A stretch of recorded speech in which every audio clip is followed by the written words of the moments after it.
വളരെ കുറച്ച് പേര് മാത്രമേ അതിന് കമന്റ് എഴുതിയിട്ടുള്ളൂ. അതിൽ തന്നെ എഴുതിയതൊക്കെ വളരെ കറക്റ്റ് ആണോ എന്ന് ചോദിച്ചാൽ അല്ല. അപ്പൊ അതെന്തുകൊണ്ട് എന്നുള്ളത് ഞാൻ ക്ലാസ്സിൽ ഇങ്ങനെ ചോദിക്കുകയുണ്ടായി. അപ്പോൾ അവർക്കും അത് വ്യക്തമായിട്ട് ആൻസർ കിട്ടാത്തത് കൊണ്ടാണ് ഞാനിപ്പോൾ ഉദ്ദേശിക്കുന്നത് നിങ്ങൾക്ക് എല്ലാവർക്കും കൂടെ പ്രയോജനപ്പെടട്ടെ എന്ന് വെച്ചിട്ട് ഞാൻ ഇങ്ങനെ ഒരു ക്ലാസ് സ്റ്റാർട്ട് ചെയ്യാമെന്ന് ആലോചിച്ചു. അപ്പോൾ നമുക്ക് ആ വീഡിയോ ഇതായിരുന്നു. നമുക്കൊന്ന് നോക്കാം ആ വീഡിയോ.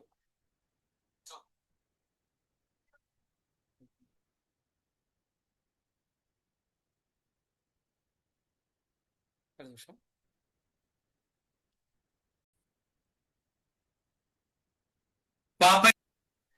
ഇന്നത്തെ ചോദ്യം. ബഷീർ എന്ന് പറയുന്ന ഒരാള് എന്നെ ഇന്ന് സമീപിച്ചിരിക്കുന്നത് വാപ്പയുടെ പ്ലോട്ടിൽ നിന്നും ഒരു 5 സെന്റ് വസ്തു അളന്നു കൊടുക്കാനാണ്. പക്ഷെ അദ്ദേഹം എൻ്റെ അടുത്ത് ചില കണ്ടീഷൻസ് പറഞ്ഞിട്ടുണ്ട്. ഒന്നാമത്തേതായിട്ട് പറയുന്നത് അതൊരു റെക്ടാങ്കുലർ ഷേപ്പിലായിരിക്കണം. 2, കേരള ബിൽഡിംഗ് റൂൾ അനുസരിച്ചിട്ട് അതിനകത്ത് മാക്സിമം വലിപ്പമുള്ള കെട്ടിടം സിംഗിൾ സ്റ്റോറീഡ് ആയിട്ട് ചെയ്യണം. അതും റെസിഡൻഷ്യൽ ബിൽഡിംഗ് ആണ്. ഒരു റെക്ടാങ്കുലർ പ്ലോട്ടില് അതിന്റെ ലെങ്തും ബ്രെഡ്ത്തും മാറുന്നതിനനുസരിച്ചിട്ട് അവയുടെ അനുപാതത്തിനനുസരിച്ചിട്ട് അവിടെ വെക്കാൻ പറ്റുന്ന കെട്ടിടത്തിന്റെ വലിപ്പം കുറയും എന്നതാണ് ഇവിടെ ശ്രദ്ധേയമായ കാര്യം. അതുകൊണ്ട് തന്നെ ഈ പിക്ചറിൽ ഞാൻ എത്ര ലെങ്തും ബ്രെഡ്ത്തും കൊടുത്താലാണ് ഈ പ്ലോട്ട് മാക്സിമം ഏരിയയിൽ സിംഗിൾ സ്റ്റോറീഡ് ആയിട്ട് വെക്കാൻ കഴിയുന്നതെന്ന് കമന്റ് ചെയ്യൂ. ഏറ്റവും നല്ല കമന്റിന് ഞാൻ സമ്മാനം തരുന്നതായിരിക്കും. ഓക്കെ, അപ്പൊ ഇതായിരുന്നു എന്റെ ക്വസ്റ്റ്യൻ. അപ്പൊ ഇവിടെ നമ്മൾ മനസ്സിലാക്കേണ്ടത് ഇതുപോലൊരു പ്ലോട്ടിന്റെ മെഷർമെന്റ് ആണ് ഞാൻ തന്നിരുന്നത്. അപ്പൊ ഇതില് നമുക്ക് ഒരു പ്രധാനപ്പെട്ട ഒരു കാര്യം നമുക്കൊന്ന് നോക്കാം. അതായത് നമ്മൾ ധരിച്ചു വെച്ചിരിക്കുന്നത്, അതായത് ഒരു വസ്തു എന്ന് പറയുമ്പോൾ ഒരു ഇതുണ്ടെങ്കിൽ അതില് നമ്മളൊരു ബിൽഡിംഗ് കെട്ടുകയാണെങ്കിൽ ഇപ്പൊ 4 സെന്റ് വസ്തു ഉണ്ടെങ്കിൽ ആ 4 സെന്റിലും അകത്ത് ഇപ്പോൾ 1100 സ്ക്വയർ ഫീറ്റ് വീട് വെക്കാം എന്ന് നമ്മൾ ചിന്തിക്കുകയാണെങ്കിൽ എല്ലാ 4 സെന്റിലും അത് ചെയ്യാൻ പറ്റണമെന്നില്ല. കാരണം നമ്മുടെ ബിൽഡിംഗ് റൂളില് പറയുന്നത് വേറെ രീതിയിലാണ്. നമുക്ക് നോക്കാം. ഇപ്പൊ ഒരു പ്ലോട്ടില് ഒരു ബിൽഡിംഗ് ഒരു ഇത് ഇങ്ങനെ റോഡുണ്ട്. ഈ റോഡിന്റെ സ്ഥലത്ത് എനിക്ക് ഇങ്ങനെയാണ് ഒരു 4 സെന്റ് വസ്തു ഉള്ളത്. വേറൊരാൾക്ക് ഇതേ റോഡിൽ തന്നെ വസ്തു ഉള്ളത്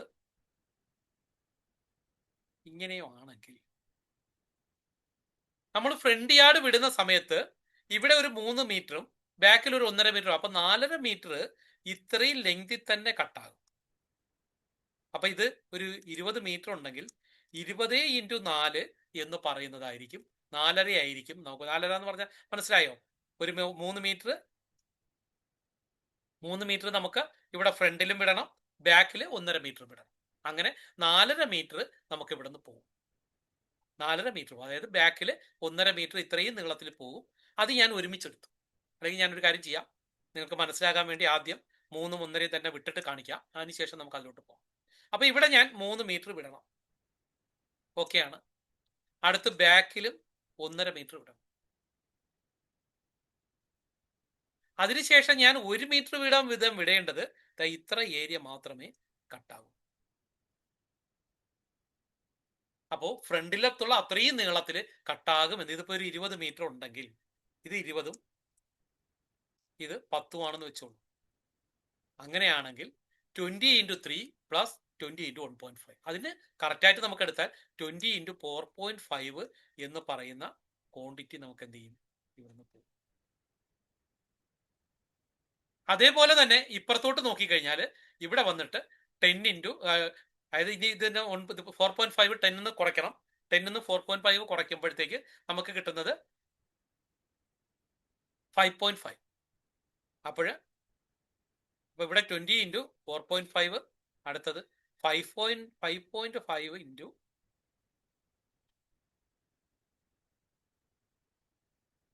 5.5 നമുക്ക് ഇപ്പുറത്ത് വന്നേക്കുന്നത്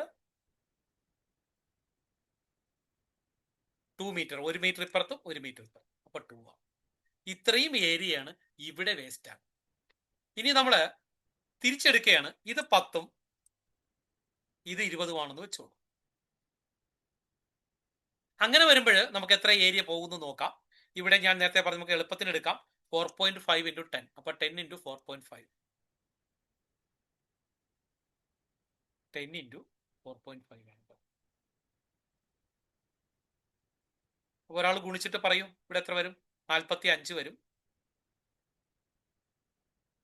അടുത്ത ഇതില് ഇവിടുത്തെ ബാക്കിലത്തെ 1.5 ഇവിടുത്തെ 3 കൂടെ കൂട്ടുമ്പോൾ 4.5 ആയി. ബാലൻസ് ഉള്ളത് ഇവിടെ ഞാനിപ്പോൾ 1 മീറ്റർ ഇവിടെ കൊടുക്കുന്നു, 1 മീറ്റർ ഇപ്പുറത്തെ സൈഡിലും കൊടുക്കുന്നു. അങ്ങനെ വരുമ്പോൾ ബാക്കി 15.5 അല്ലേ? 15.5 ഇൻറ്റു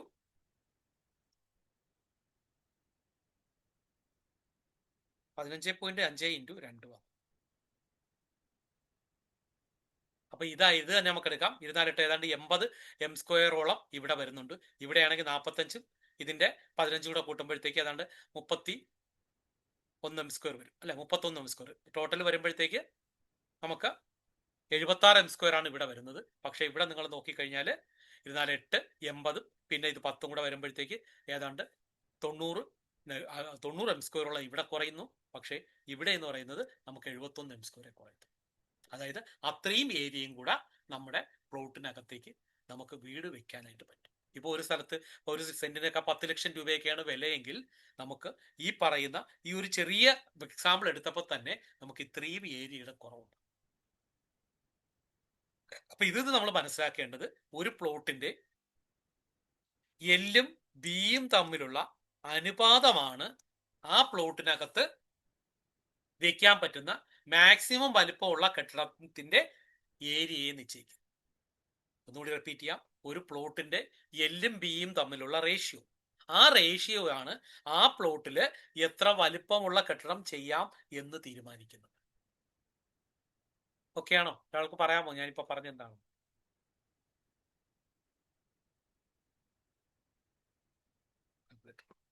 ആർക്കെങ്കിലും ഒരാൾക്ക് പറയാമോ? ആരെങ്കിലും ഉണ്ടോ? പറയുന്ന ആൾക്കാരുണ്ടോ? ഒന്ന് പറഞ്ഞേ.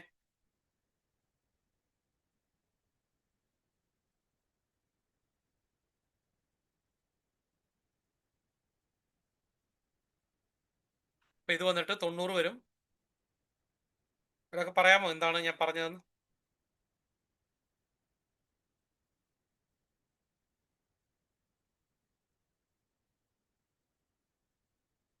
പതിനൊന്ന്. അപ്പൊ ടോട്ടൽ വന്നിട്ട് 1 10 1 11 അല്ലെ? 1 10. അപ്പൊ 101 m² ഇവിടെ നമുക്ക് വേസ്റ്റ് ആയിട്ട് പോകും. മറ്റേൽ വരുന്നത് 45 15.5 ഇൻറ്റു 2 ഈക്വൽ ടു 31. ടോട്ടൽ വന്നിട്ട് 71 m² ആയിരിക്കും നമുക്ക് ടോട്ടൽ കുറയും. അപ്പോൾ ഈ പറയുന്ന 101 - 71 - 101 ഈക്വൽ ടു 101 -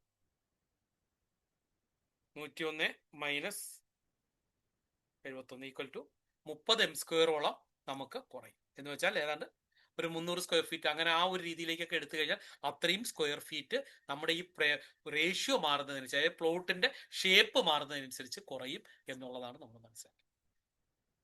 അപ്പോൾ ഒരാള് 2 പേര് 4 സെന്റ് വസ്തു വെച്ച് മേടിക്കുന്നു. ഒരേ വലിപ്പമുള്ള വസ്തുവാണ് മേടിക്കുന്നത്. ഇപ്പൊ ഇത് 20 ഇൻറ്റു 2 എന്ന് പറയുമ്പോൾ 200 m². അപ്പൊ ഏതാണ്ട് 5 സെന്റിനടുത്ത് വരും, 4 ചില്ലറ വരും.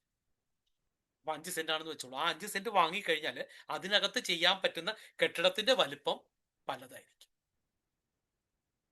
ഏതാണ്ട് 300 സ്ക്വയർ ഫീറ്റിനനുസരിച്ചിട്ട് ഈ 2 പ്ലോട്ടും വാങ്ങുന്നതിനനുസരിച്ച് വ്യത്യാസം. രണ്ടിന്റെയും ഏരിയ നോക്കുകയാണെങ്കിൽ 200 m² തന്നെയാണ്.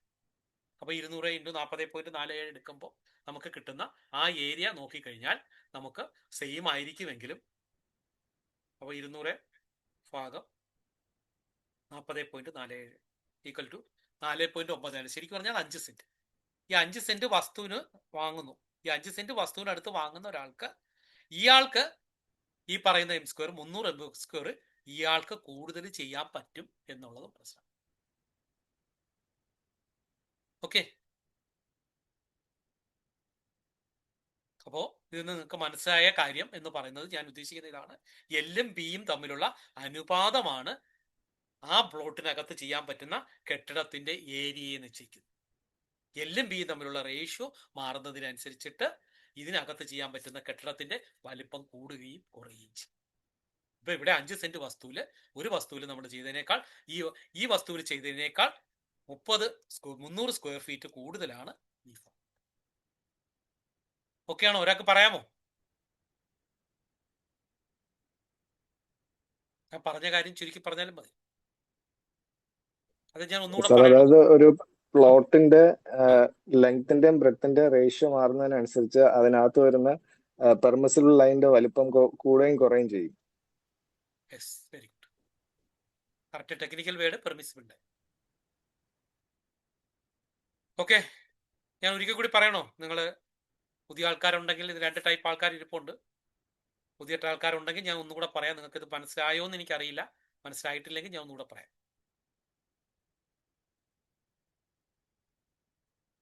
ഒന്നുകൂടെ പറയണോ?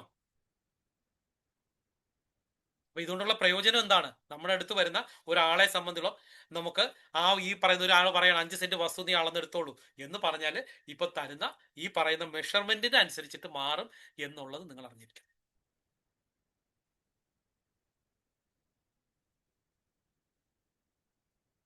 പറയണം. ഓക്കെ, അഫ്സൽ പറയുന്നു ഒന്നുകൂടെ പറയണം. ശരി, ഞാൻ ഒന്നുകൂടി പറയാം, നോക്കാം.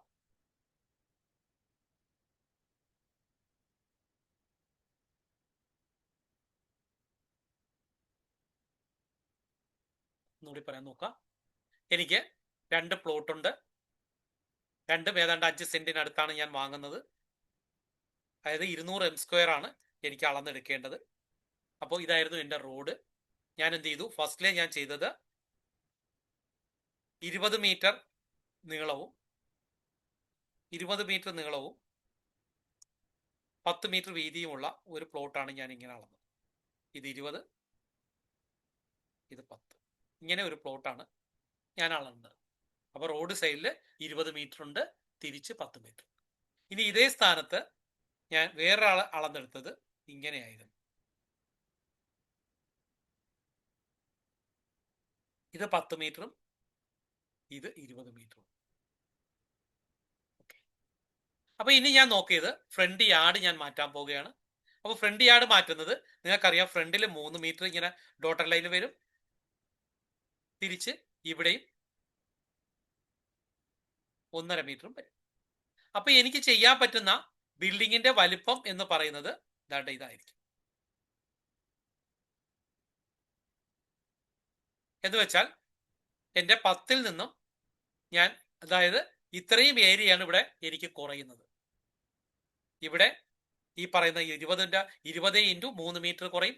ബാക്കിലാണെങ്കിൽ 20 ഇൻറ്റു 1.5 മീറ്റർ എനിക്ക് യാർഡായിട്ട് ഞാൻ കളയേണ്ടി വരും. അപ്പൊ ഞാൻ എന്ത് ചെയ്തു? 20 ഇൻറ്റു ഇവിടത്തെ 3ഉം ഇവിടത്തെ 1.5 കൂടെ കൂട്ടി. അപ്പൊ 4.5 മീറ്റർ കിട്ടി.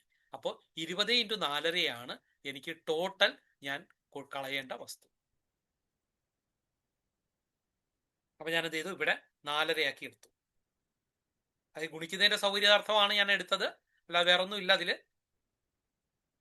അല്ലെങ്കിൽ ഞാൻ എന്ത് ചെയ്യണം? ഇവിടെ നിന്ന് 20 ഇൻറ്റു 3 എടുക്കണം, പ്ലസ് 20 ഇൻറ്റു 1.5 എടുക്കണം. അതിന് പകരം ഞാൻ എന്ത് ചെയ്തു? ഒറ്റ ഇതായിട്ട് എടുത്തു, ഇങ്ങനെ ഒരെണ്ണം എടുത്തു. എന്നിട്ട് ഞാൻ പറഞ്ഞു 20 ഇൻറ്റു 4.5. അത് ക്ലിയർ ആണല്ലോ? 20 ഇൻറ്റു 3.5 പ്ലസ് 20 ഇൻറ്റു 1.5, അല്ലെ? 20 ഇൻറ്റു 3 ഇൻറ്റു 20 ഇൻറ്റു 3 ആകുമ്പോൾ നമുക്ക് ഇവിടത്തെ ഏരിയ കിട്ടും. അത് കഴിഞ്ഞ് ബാക്കിലത്തെ ഏരിയ കിട്ടാനായിട്ട് 20 ഇൻറ്റു 1.5.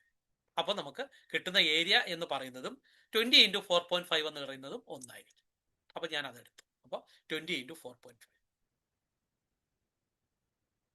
ഇനി എനിക്കുള്ളത് ഇവിടെ ഞാൻ 1 മീറ്റർ ഇടണം, 1 മീറ്റർ ഇവിടെ ഇടണം. അതിന് ഞാൻ എന്ത് ചെയ്തു? ടോട്ടൽ 2 മീറ്റർ അങ്ങ് എടുത്തു. ഇനി എനിക്ക് ഇവിടെ മൊത്തം 10 ആയിരുന്നു. അതിൽ ഞാൻ ബാക്കിലും ഫ്രണ്ടിലൂടെ 1.5 3ഉം 1.5 കൂടെ വിടുമ്പോൾ 4.5 വരും. അതുകൊണ്ട് ഞാൻ 10 എന്ന് 4.5 കുറച്ചു. അപ്പൊ എനിക്ക് 5.5. അപ്പൊ ഇത് 2 ഇൻറ്റു 5.5 വരും. അതാണ് എനിക്കിവിടെ ചെയ്യാൻ പറ്റുന്ന മാക്സിമം വലിപ്പമുള്ള കെട്ടിടത്തിന്റെ ലൈൻ. അതായത് 200-ൽ നിന്നും 101 m² എനിക്ക് എന്തായിട്ട് പോകും? എൻ്റെ ഏരിയ ആയിട്ട്, ബിൽഡിംഗ് റൂൾ അനുസരിച്ച് ഞാൻ വിടേണ്ട ഏരിയ ആയിട്ട്. ഓക്കെ, ഇതാണ് ഫസ്റ്റ്. ഇത് ഓക്കെയാണോ? ഈ കാര്യം പറഞ്ഞത് ഓക്കെയാണോ അഫ്സൽ?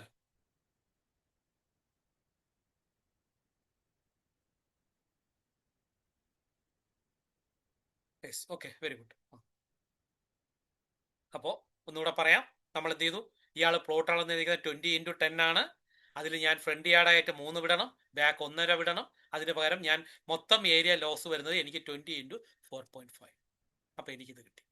രണ്ടാമത് ഞാൻ ചെയ്യാൻ പോകുന്നത്, എനിക്ക് ഇവിടത്തെ ലെങ്ത് എന്ന് പറയുന്നത് 10 ആണ്. 10ൽ നിന്നും ഒരു സൈഡിലേക്ക് ഇവിടെ ഞാൻ 4.5 കുറച്ചതുകൊണ്ട് എനിക്ക് കിട്ടിയ ലെങ്ത് ഇവിടം തൊട്ട് ഇവിടം വരെ ഉള്ളത് 4.5 ആണ്. ഇൻറ്റു ഈ ഇവിടെ 1 മീറ്റർ വിടും, ഇപ്പുറത്ത് 1 മീറ്റർ, അപ്പൊ 2 മീറ്റർ, 2 × 5.5, അപ്പോൾ 11 കിട്ടും. അങ്ങനെ 101 m² എനിക്ക് വേസ്റ്റ് ആയിട്ട്.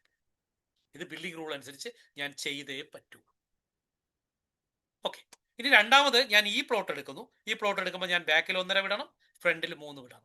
അങ്ങനെ ഞാൻ എന്ത് ചെയ്തു, 4.5 മീറ്റർ ഇവിടെ ഇട്ടു. അപ്പോൾ 10 × 4.5 അതാണ് എനിക്കുള്ളത്. അടുത്തത് ഞാൻ ഈ സൈഡിൽ 1 മീറ്റർ വിടണം, ഈ സൈഡിൽ 1 മീറ്റർ വിടണം. അതുകൊണ്ട് ഞാൻ 2 മീറ്റർ അങ്ങ് കളയുന്നതായിട്ട് കണക്കാക്കി. അപ്പോൾ 2 × ഇവിടെ നിന്ന് മൊത്തം ഇത് 4.5 മീറ്റർ വരും. അതുകൊണ്ട് എനിക്ക് ഇനി ഇവിടെ ഇത്രയും പോകുന്ന ഏരിയ, ഇവിടെ നിന്ന് ഇവിടം വരെയുള്ള ഏരിയ എന്ന് പറയുന്നത് 15.5 ആണ്. 15.5 × 2 = 30. അപ്പോൾ രണ്ടും കൂടെ കൂട്ടുമ്പോൾ 71 m² മാത്രമേ എനിക്കിവിടെ പോകത്തുള്ളൂ. ബാക്കി ഏരിയ എനിക്ക് ചെയ്യാൻ പറ്റും. അതായത് 220 - 71. അപ്പൊ ഏതാണ്ട് 129 m² നമുക്കിവിടെ ചെയ്യാൻ പറ്റും. മറ്റിടത്താണെങ്കിൽ എനിക്ക് തോന്നുന്നു 99 m² നമുക്ക് ഇതായിട്ട് കിട്ടും. എന്ന് വെച്ചാൽ 300 m² കുറവ് ഇവിടെ ഉണ്ടാകും. 330 m² കുറവ് ഇതിലുണ്ടാകും. അപ്പൊ ഇവിടെ ഞാൻ ആകെ ചെയ്തത് പ്ലോട്ടിന്റെ എല്ലും ബിയും തമ്മിലുള്ള അനുപാതം മാറ്റി എന്നുള്ളത്. അപ്പൊ ഇതിൽ നിന്ന് നിങ്ങൾക്ക് മനസ്സിലാക്കേണ്ടത്, എല്ലും ബിയും തമ്മിലുള്ള അനുപാതത്തിനനുസരിച്ചിട്ട് നമുക്ക് ചെയ്യാൻ പറ്റുന്ന കെട്ടിടത്തിന്റെ വലിപ്പം മാറിക്കൊണ്ടേയിരിക്കും.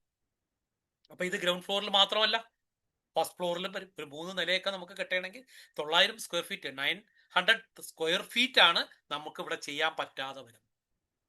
ഇതായിരുന്നു ഞാൻ ചോദിച്ച ക്വസ്റ്റ്യന്റെ അർത്ഥം. ഓക്കെ, അഫ്സൽ ഓക്കെ ആണോ? ഒന്നുകൂടെ പറയണോ?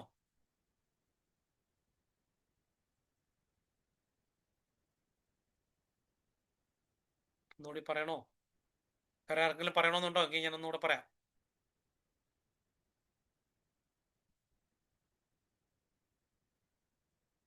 അഫ്സൽ ഏതാണ് പറയേണ്ടത്? രണ്ടാമത്താണോ ആദ്യത്താണോ?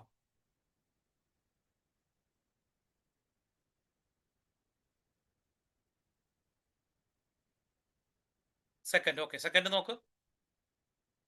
സെക്കൻഡ് നിങ്ങൾ നോക്ക്. ഒന്നും വേറെ ഒന്നുമില്ല. സെക്കൻഡ് ഫസ്റ്റ് അറിയാമെങ്കിൽ സെക്കൻഡ് വലിയ ഈസി ആയിരുന്നു. നോക്കാം. സെക്കൻഡില് എനിക്ക് ഞാൻ കൊടുത്തേക്കുന്ന ബിൽഡിങ്ങിന്റെ ലെങ്ത് എന്ന് പറയുന്നത് എത്രയാ? 10 ആണ്. അപ്പൊ ഞാൻ സെക്കൻഡിൽ കൊടുത്തത്, എന്റെ പ്ലോട്ട് ഇങ്ങനെയാണ് കിടക്കുന്നത്. എന്റെ പ്ലോട്ടിന്റെ ഈ സൈഡ് 10 ഉണ്ട്, ഈ സൈഡ് ഞാൻ 20 കൊടുത്തു. അപ്പോഴും 200 m² ആണല്ലോ. അപ്പൊ ഞാൻ ബാക്കില് 1.5 കൊടുക്കുന്നു, ഫ്രണ്ടില് എത്ര കൊടുക്കുന്നു? 3 കൊടുക്കും. അപ്പൊ 3 1 1.5 4.5. ഇത് 1.5, ഇത് 3. അപ്പൊ 3 1.5 4.5. 4.5 × 10 അതായിരിക്കുമല്ലോ എന്റെ ഈ സ്ഥലത്തെ ഇത്രയും ഏരിയ. ഓക്കെ ആണല്ലോ? ഇതൊക്കെയാണോ അഫ്സലെ? ഇതൊക്കെയാണോ? ഓക്കെ, ഇനി എനിക്ക് വേണ്ടത് ഈ ലെങ്ത് ആണ്. ഇവിടെ ഞാൻ 1 മീറ്റർ കൊടുക്കുന്നു, ഇപ്പുറത്ത് 1 മീറ്റർ. അപ്പൊ എന്റെ ലെങ്ത് എന്ന് പറയുന്നത് 20ൽ നിന്ന് 4.5 കുറയ്ക്കുന്നതാണല്ലോ. അതാണ് ഇനി 15.5. ഇവിടെ 1 മീറ്റർ കുറയും, ഇവിടെ 1 മീറ്റർ കുറയും. അപ്പൊ 2. അപ്പൊ 15.5 × 2, അപ്പോഴും നമുക്ക് 31 m². അപ്പൊ എനിക്ക് ടോട്ടൽ വേസ്റ്റ് ആകുന്ന ഏരിയ എത്ര എന്ന് ചോദിച്ചാൽ ഇവിടെ വന്നിട്ട് 71 m² ആണ് എനിക്ക് കുറയും. അപ്പൊ 200ൽ നിന്നും 71 m² കുറയ്ക്കുക = എനിക്ക് കിട്ടുന്നത് 129 m² കെട്ടിടം ഇവിടെ ചെയ്യാം. അതേസമയം ഇവിടെ 200ൽ നിന്നും 101 ഞാൻ കുറയ്ക്കണം. ബാക്കി 99 m² എന്റെ കെട്ടിടത്തിന്റെ വലിപ്പമായിട്ട് വരുത്തും. അതായത് ഇവിടെ ഉണ്ടാകുന്ന ബിൽഡിങ്ങിന്റെ മാക്സിമം വലിപ്പം എന്ന് പറയുന്നത് 99 m² ആയിരിക്കും. ഇവിടെ ചെയ്യുന്ന എന്റെ ബിൽഡിങ്ങിന്റെ വലിപ്പം 129 m² ആയിരിക്കും. രണ്ടും ഒരേ ഏരിയ ഉള്ള വസ്തു. ഓക്കെ ആണോ?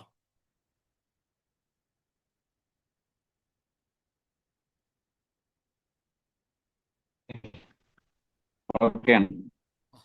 അപ്പൊ ഇനി ഒന്ന് പറയും, ഒരാളും കൂടെ പറയാം. നേരത്തെ പറഞ്ഞ ആള് എന്റെ ക്ലാസ് അറ്റൻഡ് ചെയ്ത ആളാണ്, അല്ലാതെ ഒരാൾ പറയും ഞാൻ പറഞ്ഞത് എന്താണ് മനസ്സിലായത്,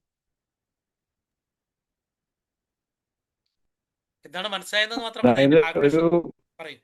ആ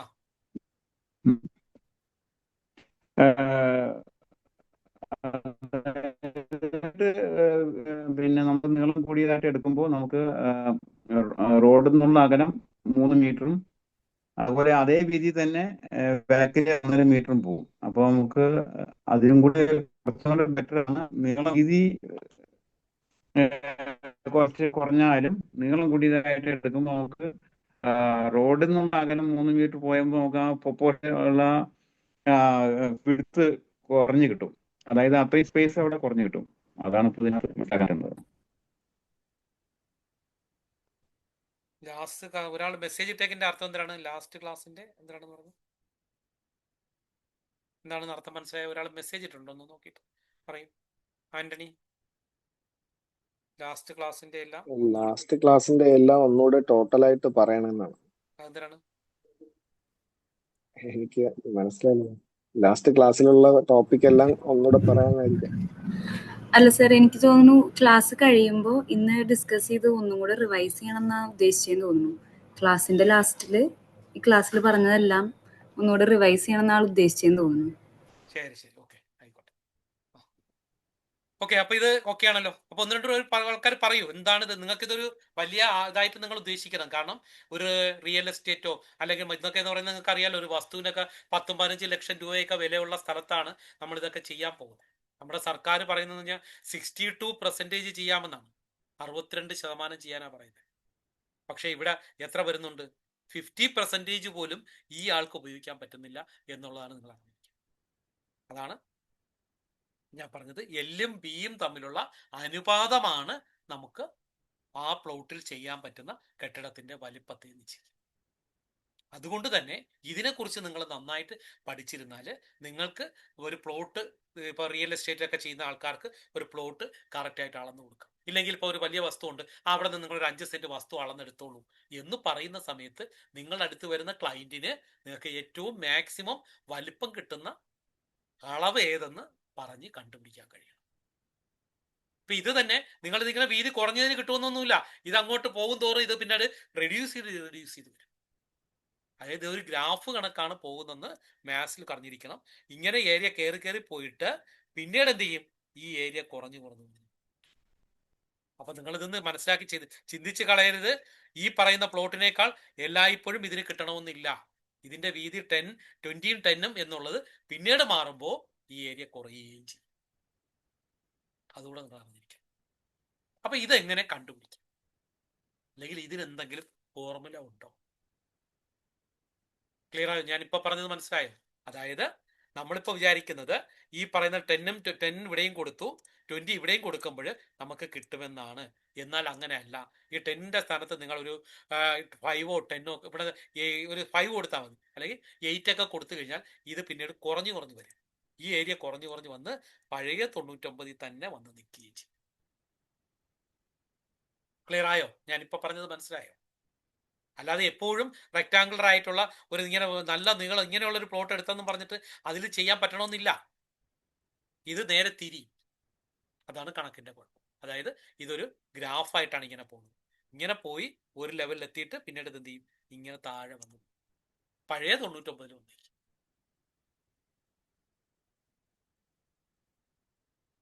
ഓക്കെ, അപ്പൊ നമ്മൾ എന്താണ് ഇവിടെ സംഭവിക്കുന്നത് എന്ന് പഠിച്ചു. അങ്ങനെയാണെങ്കിൽ നമ്മുടെ അടുത്ത് വരുന്ന ക്ലയന്റിനെ നമുക്ക് എങ്ങനെ മാക്സിമം സഹായിക്കാൻ പറ്റും? അപ്പൊ അതിനുള്ള ഫോർമുല വല്ലതും ഉണ്ടോ? അതിനുള്ള ഫോർമുലയാണ് നമ്മൾ ഇന്റഗ്രേഷൻ എന്ന് പറയുന്ന, ഇതൊക്കെ ഡിഫറൻസിയേഷനും ഒക്കെ നിങ്ങൾ പഠിച്ചിട്ടുണ്ടാവും. അതിലുള്ള ഫോർമുലയാണ് ഇവിടെ ചെയ്യാൻ ഉദ്ദേശിക്കുന്നത്. അതിനെ ഞാൻ കുറച്ചുകൂടി ഒന്ന് ലഘൂകരിച്ചിട്ട് നിങ്ങൾക്ക് ഇപ്പോൾ ഒരു ഫോർമുല ആക്കി തന്നിട്ടുണ്ട്. ആ ഫോർമുല വെച്ചിട്ട് നിങ്ങൾ ചെയ്താൽ നിങ്ങൾക്ക് ഇത് കൃത്യമായിട്ട് ഈസി ആയിട്ട് ആൻസർ കിട്ടും. ഇത്രയേ ഉള്ളൂ. 2 × y × 40.47 ഡിവൈഡഡ് ബൈ 4.5. 40.47 എന്ന് പറയുന്നത് നമ്മുടെ സെന്റാണ്, ഒരു സെന്റാണ്. ഈ y എന്ന് പറയുന്നത്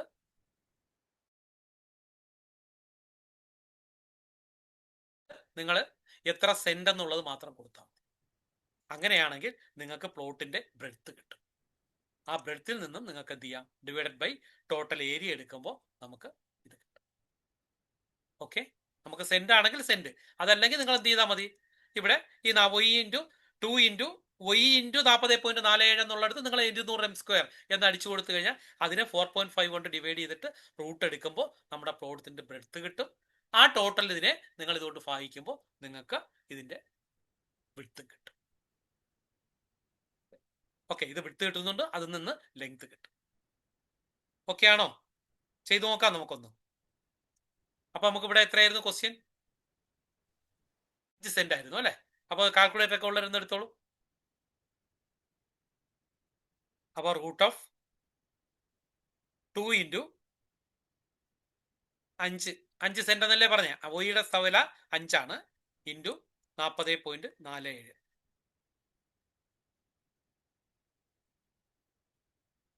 ഡിവൈഡഡ് ബൈ 4.5. ഒന്ന് ചെയ്തു നോക്കൂ. 2 into 5 into 40.47 divide by 4.5 equal to എത്ര കിട്ടി? 8.48 എന്ന് കിട്ടും. 9.43 അല്ലെ? 9.43 എല്ലാവർക്കും കിട്ടിയോ? 9.48. ഓക്കെ, ബ്രെഡ്ത്ത് അപ്പൊ നമുക്ക് കിട്ടിയത് 9.48. 9.48. ഓക്കെ, ഇനി നമുക്ക് ലെങ്ത് കണ്ടുപിടിക്കാം. ലെങ്ത് കണ്ടുപിടിക്കാൻ എന്ത് ചെയ്താൽ മതി,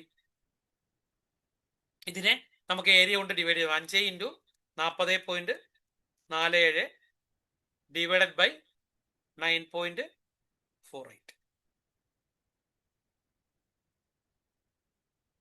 ഈക്വൽ ടു 21.34.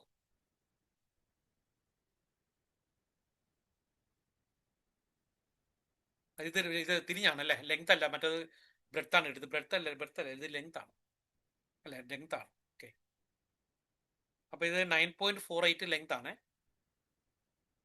9.48 ലെങ്തും 9.48 ലെങ്തും ബ്രെഡ്ത്ത് ആണ് നമുക്ക് കിട്ടുന്നത് 21.34. ഒന്ന് മാറ്റിയേക്കണേ, ഇവിടെ എഴുതിയേക്കുന്നതിൽ വ്യത്യാസമുണ്ട്. ഇത് ബ്രെഡ്ത്ത് എന്ന ലെങ്ത് എന്നാണ് വരുന്നത്.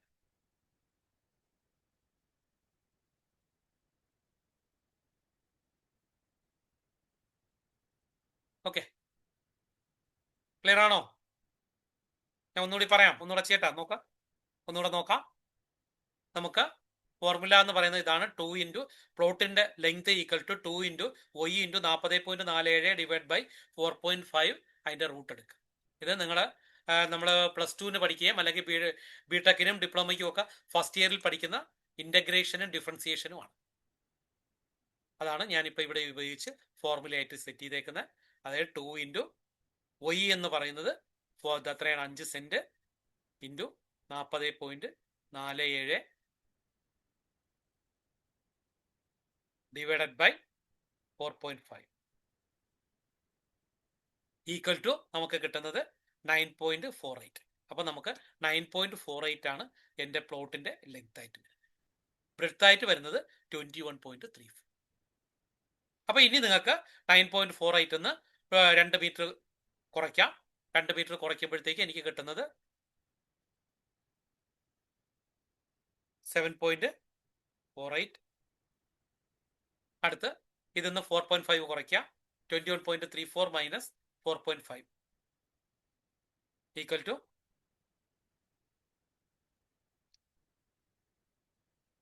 ആരും ഒന്നും സഹായിക്കുന്നില്ലല്ലേ? 16.84. അപ്പൊ ഇതാണ് ഇവിടെ ചെയ്യാൻ പറ്റുന്ന മാക്സിമം വലിപ്പമുള്ള കെട്ടിടത്തിന്റെ. ഈ രീതിയിൽ നിങ്ങൾ ഒരു പ്ലോട്ട് അളന്നെടുത്താൽ ഇത് മാക്സിമം വലിപ്പത്തിൽ നമുക്ക് ചെയ്യാൻ പറ്റും. അപ്പൊ നമുക്ക് എത്ര കിട്ടും നോക്കാം. 10 ഇൻറ്റു 16.84 ഇൻറ്റു 7.48 അല്ലേ, ഇൻറ്റു 7.18 ഈക്വൽ ടു 120.96 വരും. അപ്പൊ ഏതാണ്ട് 81 എം സ്ക്വയറോളമാണ് ഇവിടെ കുറയുന്നത്. അപ്പൊ ഇതാണ് 5 സെന്റിന്റെ കാര്യത്തിൽ നമുക്ക്. അപ്പൊ ഈ രീതിയിൽ നിങ്ങൾക്ക് ഇതിനെ കറക്റ്റ് ചെയ്യാനായിട്ട് പറ്റും. സാർ ഒരു ഡൗട്ട് ഉണ്ട്, ഇത് ലെങ്ത് അല്ലേ 9.48 എന്ന് പറഞ്ഞ? അതെ. ഇതിവിടെ ഞാൻ കാണിച്ചേക്കുന്ന പടം ഇതാണ്. ഞാൻ പടം വേണമെങ്കിൽ ഒന്ന് മാറ്റാം. നമ്മൾ നേരത്തെ കൊടുത്തിരുന്ന പടമായതുകൊണ്ട് ഞാൻ ഇങ്ങനെ ഇട്ടിരുന്നതാണ്. നമുക്ക് ആ ലെങ്ത് ആണ് നമുക്ക് ആദ്യം കിട്ടുന്നത്. ശരിക്കും നമ്മൾ നേരത്തെ തിരിച്ചായിരുന്നല്ലോ. ഇപ്പൊ പടം എന്ന് പറയുന്നത് നമ്മൾ അന്ന് ഉപയോഗിച്ച പടം ഞാൻ അതിനൊന്ന് കോപ്പി ചെയ്ത് വെച്ചതാണ്. ശരിക്ക് പടം ഇങ്ങനെയല്ല, ശരിക്കും പടം ഇങ്ങനെയാ വരേണ്ടത്. ഇവിടെ ബിൽഡിംഗ് വരേണ്ടത് ഇങ്ങനെയാ, അല്ല പ്ലോട്ട് വരേണ്ടത് ഇങ്ങനെയാ. ഇതായിരുന്നു നമ്മുടെ പ്ലോട്ട്. 9.48 തിരിച്ചെത്രയാണ്? 16 പോയിന്റ് പറയും. 16 പോയിന്റ്. ഒരു ഡൗട്ട്, 5 സെന്റ് എന്ന് പറയുന്നത് ഹലോ 5 സെന്റ് എന്ന് പറയണത് 202 എം സ്ക്വയർ. അതെ. 202 എം സ്ക്വയർ. അതെ. അപ്പൊ ഈ 202 എം സ്ക്വയർ ഹരിക്കണം 9.48 എന്ന് പറയുമ്പോ ഏകദേശം 21 മീറ്ററോളം വരില്ലേ? 9 പോയിന്റ് ഒന്നുകൂടെ നോക്കാം. ഞാൻ ഡെസിബിൾ അവിടെ വന്നിട്ട് ദശാംശം വന്നിട്ടുണ്ടായിരുന്നു. 9.48 സംതിങ് ഇല്ലായിരുന്നു. നോക്കാം. ഉണ്ട്. പക്ഷെ എന്നാലും 21 പോയിന്റ് ടോട്ടൽ എത്ര വരും? അപ്പോ 202 21 വരുന്നുണ്ട്. 21.3.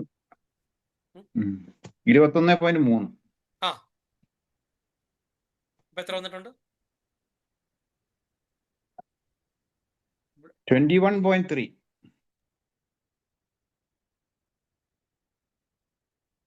ഓക്കെ, 21.34 വരുമോ? 5 × 40.47 വരുള്ളൂ. 5 × 40.47 എത്ര വരും? 5 × 40.47 എന്ന് പറയുമ്പോ 202.35 വരും അല്ലേ? 202.3. 202.35. ഓക്കെ. 5. ഇനി അത് ഡിവൈഡഡ് ബൈ ഞാൻ നേരത്തെ എടുത്ത് ഹരിക്കണം ഈ ഒരു 9.48 സംതിങ് ഉണ്ട് നോക്ക്. അതുകൊണ്ട് തന്നെ നിങ്ങൾ ഡിവൈഡ് ചെയ്യും. ഞാനിപ്പോ എടുത്തപ്പോ അന്ന് ചെറിയ അംശം ഞാൻ കളഞ്ഞു. അതിന്റെ ഒരു വ്യത്യാസമാണ് അവിടെ കണ്ടത്. 21.34. ഓക്കെ, ആയിക്കോട്ടെ. ആ ചെറിയൊരു വ്യത്യാസം ഉള്ളതാണ് നിങ്ങൾ ആ പറഞ്ഞത്. 21.34 ഇതൊക്കെയാണല്ലോ. അതായത് ഞാൻ 9.48 എടുത്തു. ഇതിന്റെ കൂടെ ഇനി അവസാനം കുറച്ച് സംഖ്യകളൂടെ ഉണ്ടായിരുന്നു. Okay, very good. എന്തായാലും നിങ്ങൾ അതിന്റെ കൂടെ ഉണ്ടല്ലോ, കാര്യങ്ങൾ മനസ്സിലാകുന്നുണ്ടല്ലോ. ശരി, അപ്പൊ നിങ്ങൾക്ക് അതിന്റെ അർത്ഥം ഇത് കിട്ടിയല്ലോ. അപ്പൊ ഇതുപോലെ നമുക്ക് ഇനി ഒരാൾ വന്നിട്ട് എത്ര എം സ്ക്വയർ എന്ന് പറഞ്ഞാലും നിങ്ങൾക്ക് ഇവിടെ ഈ ഇതിന്റെ സ്ഥലത്ത് ആ ഒരു ഇത് മാറ്റിയിട്ട് നിങ്ങൾക്ക് ചെയ്യാനായിട്ട് സാധിക്കണം. ഏതിന്റെ സ്ഥാനത്ത്? നമ്മുടെ ഒയ്യുടെ സ്ഥാനത്തുണ്ടല്ലോ, ഒയ്യുടെ ആ ഒരു ഇത്. എനിക്ക് ഒരു നിമിഷം ഇത് കളയട്ടെ. ഈ 2 × 40. y × 40.47 എന്ന് ഞാൻ എഴുതിയിരിക്കുന്ന സ്ഥലത്ത് നിങ്ങൾ എന്ത് ചെയ്താൽ മതി? എം സ്ക്വയർ ഇട്ട് കൊടുത്താൽ മതി. ഓക്കെ, ഇപ്പൊ 200 എം സ്ക്വയർ ആണെങ്കിൽ ഞാൻ ഇവിടെ 200 എം സ്ക്വയർ എന്ന് എഴുതി കൊടുത്താൽ മതി. അപ്പൊ 200 × 2 ഡിവൈഡ് ബൈ 4.5 ഇതിന് റൂട്ട് എടുത്ത് കഴിയുമ്പോൾ നമുക്ക് ആ പ്ലോട്ടിന്റെ ലെങ്ത് കിട്ടും. അവിടെ നിന്ന് നമുക്ക് ബ്രെഡ്ത്ത് എടുക്കാൻ പറ്റും. അങ്ങനെ നമുക്ക് ഇതിനകത്ത് ചെയ്യാൻ പറ്റുന്ന മാക്സിമം വലിപ്പമുള്ള കെട്ടിടത്തെ ഏത് ഏരിയയിലും നമുക്ക് കണ്ടുപിടിക്കാൻ പറ്റും എന്നുള്ളതാണ് ഈ ഇന്റഗ്രേഷന്റെ പ്രത്യേകത. ഓക്കെ,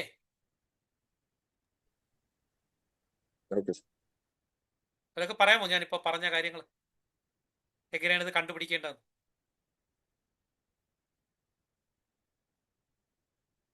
ഒരാൾക്ക് ഒരു 300 എം സ്ക്വയർ വേണമെന്ന് പറഞ്ഞാൽ നിങ്ങൾ അല്ലെങ്കിൽ 200 എം സ്ക്വയർ ആണെങ്കിൽ നിങ്ങൾ എങ്ങനെ കണ്ടുപിടിക്കും? അപ്പോ 2 ഓക്കെ, അത്രേ. അപ്പൊ നമുക്ക് അതിന്റെ ബ്രെഡ്ത്ത് കിട്ടും. അല്ല, എല്ല് കിട്ടും. സോറി, ബ്രെഡ്ത്ത് കിട്ടും. എല്ല് കിട്ടും. ഡിവൈഡ് കിട്ടിയ ലെങ്തിനെ നമുക്ക് അതിന്റെ ബ്രെഡ്ത്ത് കിട്ടും. ഓക്കെ, അത്രേ ഉള്ളൂ. ഈ രീതിയിൽ നമുക്ക് ഒരു പ്ലോട്ടിൽ മാക്സിമം നമ്മളെ കേരള ബിൽഡിംഗ് റൂൾ അനുസരിച്ച് മാക്സിമം ചെയ്യാൻ പറ്റുന്ന കെട്ടിടത്തിന്റെ വലിപ്പം കണ്ടുപിടിക്കാൻ പറ്റും. ഇതാണ് ഈ ഫോർമുലയുടെ പ്രത്യേകത. ഓക്കെ ആണല്ലോ. അപ്പൊ ഇനി ഒരു 4 സെന്റ് കിട്ടണമെങ്കിൽ നമ്മൾ എന്ത് ചെയ്യും? 4 into 40.47 into 2 divide by into 4.5. 2 divide ആ 4. അതിന്റെ സ്ക്വയർ റൂട്ട്. അത്രയും. അപ്പൊ നമുക്ക് എന്ത് കിട്ടും? നമ്മുടെ ലെങ്ത് കിട്ടും. അവിടെ നിന്ന് നമുക്ക് ബ്രെഡ്ത്ത് എടുക്കാം. ഇങ്ങനെ നിങ്ങളുടെ അടുത്ത് വരുന്ന ഒരു ക്ലയന്റിനെ നിങ്ങൾക്ക് സഹായിക്കാനായിട്ട് പറ്റും. ഓക്കെ. അപ്പൊ ഇതുകൊണ്ടുള്ള പ്രയോജനങ്ങൾ ഒന്ന് പറയാമോ? എന്തൊക്കെയാണ്? നമ്മളിപ്പോ ഇന്നത്തെ ഈ ക്ലാസ് വളരെ കുറച്ച് പേരാണ് അറ്റൻഡ് ചെയ്തിട്ടുള്ളത്. എങ്കിലും നിങ്ങൾക്ക് ഈ ഒരു ഇതുകൊണ്ട് എന്താണ് പ്രയോജനം, അല്ലെങ്കിൽ നിങ്ങളുടെ അടുത്ത് വരുന്ന ഒരു ക്ലയന്റിനെ നിങ്ങൾക്ക് എങ്ങനെ സഹായിക്കാൻ പറ്റും? അല്ലെ, ഇത് നമുക്കിപ്പോ പ്ലോട്ട് വാല്യുവേഷൻ നോക്കുമ്പോൾ കൂടിയ റേറ്റ് ഒക്കെ ഉള്ള സ്ഥലത്ത് നമുക്ക് മാക്സിമം ഏരിയയിൽ നമുക്ക് എങ്ങനെ പണി കഴിപ്പിച്ച് കൊടുക്കാം, എത്ര ഏരിയ കൂടുതലായിട്ട് നമുക്ക് ബിൽഡിംഗ് നിൽക്കും എന്ന് പ്ലോട്ടിന് മറ്റേ ക്ലയന്റിനെ പറഞ്ഞ് മനസ്സിലാക്കാൻ സാധിക്കും. ഇതുകൊണ്ട് അതായത് നമുക്ക് ഒരു പ്ലോട്ട് നമ്മൾ ഒരു സ്ഥലത്ത് നിന്ന് അളന്നെടുക്കാനുള്ള സ്വാതന്ത്ര്യം ഉണ്ടായിരിക്കും. അളന്നെടുക്കാനുള്ള ഒരു സ്വാതന്ത്ര്യം ഉണ്ടെങ്കിൽ നമുക്ക് ഈ പറയുന്ന മെഷർമെന്റ് കൃത്യമായിട്ട് ഈ മെഷർമെന്റ് വെച്ചുകൊണ്ട് അളന്നെടുത്തിട്ട് കൊടുത്തു കഴിഞ്ഞാൽ ചെയ്യും. ചില പ്ലോട്ടൊക്കെ ഞങ്ങളൊക്കെ അളക്കാനൊക്കെ പണ്ട് പോകുമായിരുന്നു. അപ്പോൾ പലപ്പോഴും പറയും, ഇവിടെ നിന്ന് ഒരു 5 സെന്റ് എൻ്റെ മോക്ക് കൊടുത്തേനെ, അല്ലെങ്കിൽ എൻ്റെ മോന് കൊടുത്തേ, അല്ലെങ്കിൽ ഞാൻ 5 സെന്റ് ഇങ്ങനെ കൊടുക്കാം എന്ന് പറയുന്ന സമയത്ത് ഈ കൃത്യമായ ഈ മെഷർമെന്റിൽ നിങ്ങൾക്ക് അത് ചെയ്തെടുക്കാൻ പറ്റിയാൽ ആ ഏരിയയിൽ മാക്സിമം വലിപ്പമുള്ള കെട്ടിടം നമുക്ക് ചെയ്തെടുക്കാം. കവേഡ് ഏരിയ കൂടും. കവേഡ് ഏരിയ കൂടുമ്പോൾ ഓരോ ഫ്ലോറിന്റെ ഏരിയയും നമുക്ക് മാക്സിമം ചെയ്യാൻ പറ്റും. ഇല്ലെങ്കിൽ നിങ്ങൾക്ക് ഏരിയ വേസ്റ്റ് ആവും. ഇനി ഇത് ഈ റേഷ്യോ കൂടുന്നതനുസരിച്ച് ഇത് കുറഞ്ഞുകൊണ്ടിരിക്കും കേട്ടോ. ഇതിന്റെ അകലം ഇങ്ങനെ കുറയുന്നതനുസരിച്ച് പോകും. അതായത് സമചതുരത്തിൽ നിന്നും കൂടി കൂടി കൂടി കൂടി ഒരു ലെവലിൽ എത്തുമ്പോഴത്തേക്ക് വീണ്ടും ഇത് കുറഞ്ഞ് കുറഞ്ഞ് കുറഞ്ഞ് താഴെ വരും. ഇതാണ് ഇതിന്റെ പ്രത്യേകത. അതുകൊണ്ടാണ് ഈ ഇന്റഗ്രേഷന്റെ പവർ അവിടെയാണ്. ഓക്കെ, അടുത്തതിലേക്ക് പോവാം. അടുത്ത വീഡിയോയിലേക്ക് പോവാം.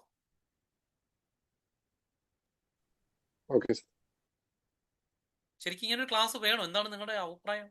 വളരെ കുറച്ചു പേരൊക്കെ ഉള്ളൂ. എന്താണ് ശരിക്ക് ഉപയോഗം ഉള്ളതാണോ?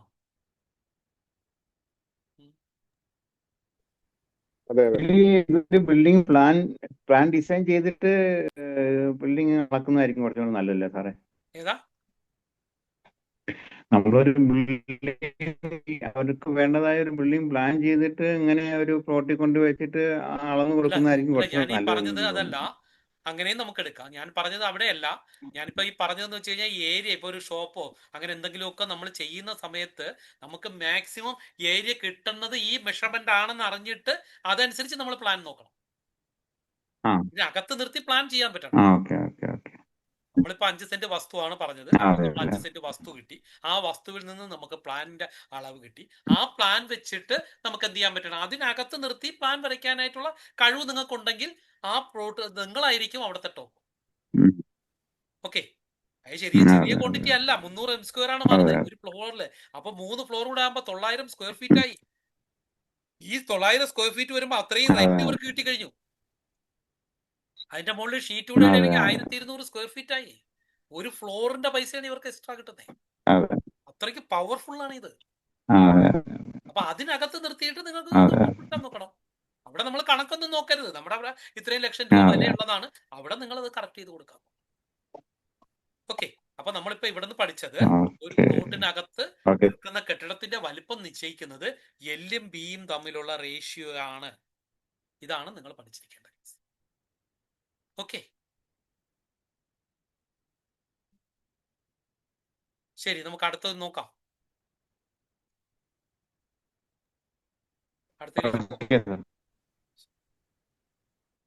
ശരി, അടുത്ത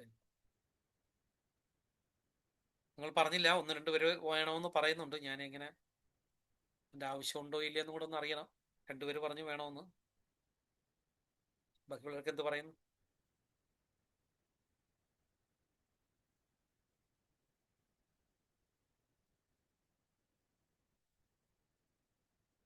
ശരി, നമുക്ക് അടുത്ത വീഡിയോയിലേക്ക് പോവാം. അടുത്ത ഇതായിരുന്നു.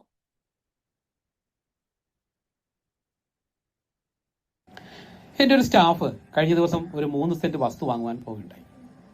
അപ്പം അദ്ദേഹത്തിൻ്റെ ഒരു ആവശ്യം ഏറ്റവും ചെലവ് കുറഞ്ഞ രീതിയിൽ എങ്ങനെ ഒരു കൺസ്ട്രക്ഷൻ നടത്താം എന്നതായിരുന്നു. അപ്പോൾ അതിന് പ്ലോട്ട് സെലക്ഷനിൽ വളരെയധികം നാം ശ്രദ്ധിക്കേണ്ടതുണ്ട്. നിങ്ങൾക്കറിയാമോ, ഒരു വീടിൻ്റെ ഏരിയയും പെരിമീറ്ററും തമ്മിൽ ബന്ധമുണ്ടോ? ഏറ്റവും കൺസ്ട്രക്ഷൻ കോസ്റ്റ് കുറഞ്ഞിരിക്കുന്നത് പെരിമീറ്റർ കുറയുമ്പോഴാണല്ലോ. അപ്പോൾ നിങ്ങളിവിടെ ചെയ്യേണ്ടത് ഏരിയ മാക്സിമം കൂടിയിരിക്കണം, പെരിമീറ്റർ മാക്സിമം കുറഞ്ഞിരിക്കണം. അങ്ങനെയാണെങ്കിൽ ഏത് മെഷർമെൻറ്റിലായിരിക്കണം അദ്ദേഹം ഈ 3 സെൻറ്റ് പ്ലോട്ട് വാങ്ങേണ്ടത്? കേരള ബിൽഡിംഗ് റൂൾ അനുസരിച്ചിട്ടുള്ള പ്ലാൻ ഞാൻ ഇതിനോടൊപ്പം ചേർക്കുന്നു. നിങ്ങൾക്ക് അദ്ദേഹത്തിനെ സഹായിക്കാമോ? അഭിപ്രായങ്ങൾ നിങ്ങൾ കമൻ്റായിട്ട് രേഖപ്പെടുത്തുക.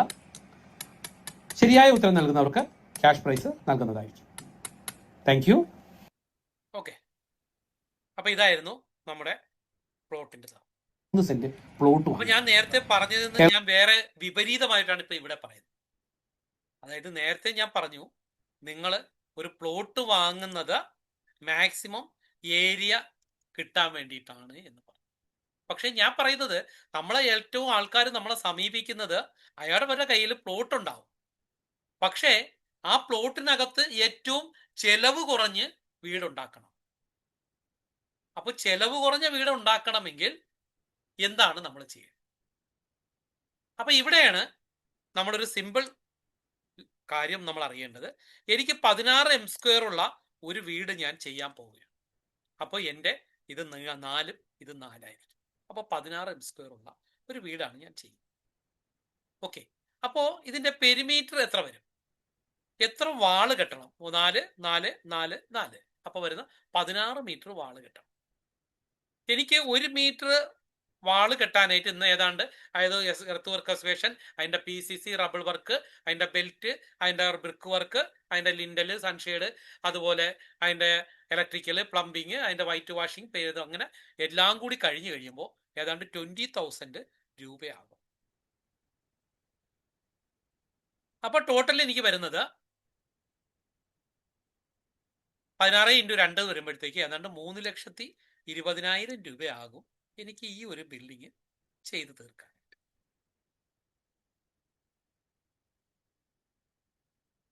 ഓക്കെ, 16 × 2 3,20,000 രൂപ എനിക്ക്. ഓക്കെ, ഇനി ഞാൻ അതേ സ്ഥാനത്ത് ഞാനിപ്പോൾ എടുക്കുന്നത് ഇങ്ങനെ ഒരെണ്ണമാണ് എടുക്കുന്നതെന്ന് വെച്ചോ. 2 × 8 എടുക്കുന്നത് എങ്കിൽ എത്രയാവും? 2 × 8 എടുക്കുമ്പോഴും 16 m² തന്നെയാണ്. പക്ഷെ ഇവിടെ വരുന്നത് എന്ത് പറ്റുന്നു? നമ്മുടെ പെരിമീറ്റർ എന്ന് പറയുന്നത് ഇവിടെ വരുന്നിട്ട് 8 8 16 16 4 20 ആവും. ഇത് രണ്ടാകുമ്പോൾ 20 ആവും. അപ്പൊ 20 × നമ്മുടെ ഈ പറഞ്ഞ കണക്ക് 20,000 രൂപ. അപ്പൊ നമുക്ക് വന്നിട്ട് എത്രയാവും കിട്ടും?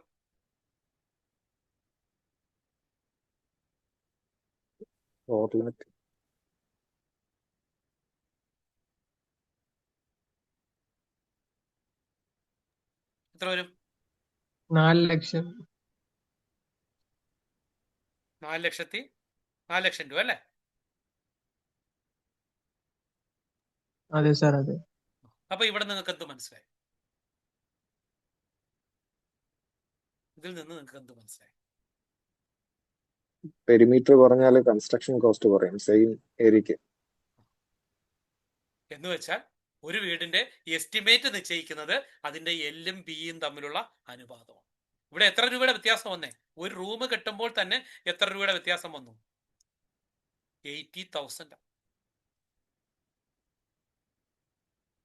എന്ന് വെച്ചാൽ ഒരു വീടിന്റെ ഒരു റൂം കെട്ടുമ്പോൾ എല്ലും ബിയും തമ്മിലുള്ള അനുപാതം നിങ്ങൾ നോക്കിക്കഴിഞ്ഞില്ലെങ്കിൽ നിങ്ങൾക്ക് 80,000 രൂപ എങ്ങോട്ട് പോയെന്ന് അറിയാൻ പറ്റില്ല.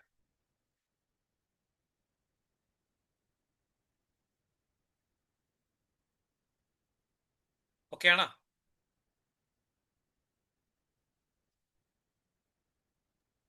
അപ്പൊ ഒരു 10 റൂം കിട്ടിയാലോ? 10 റൂം കിട്ടുമ്പോൾ എന്താവും? 8 ലക്ഷം രൂപയുടെ വ്യത്യാസം ഉണ്ടാവും. അതാണ് ഇതിന്റെ പവർ. ഒരാൾക്ക് പറയാമോ ഞാനിപ്പോ ഈ പറഞ്ഞ കാര്യം എന്താണ്?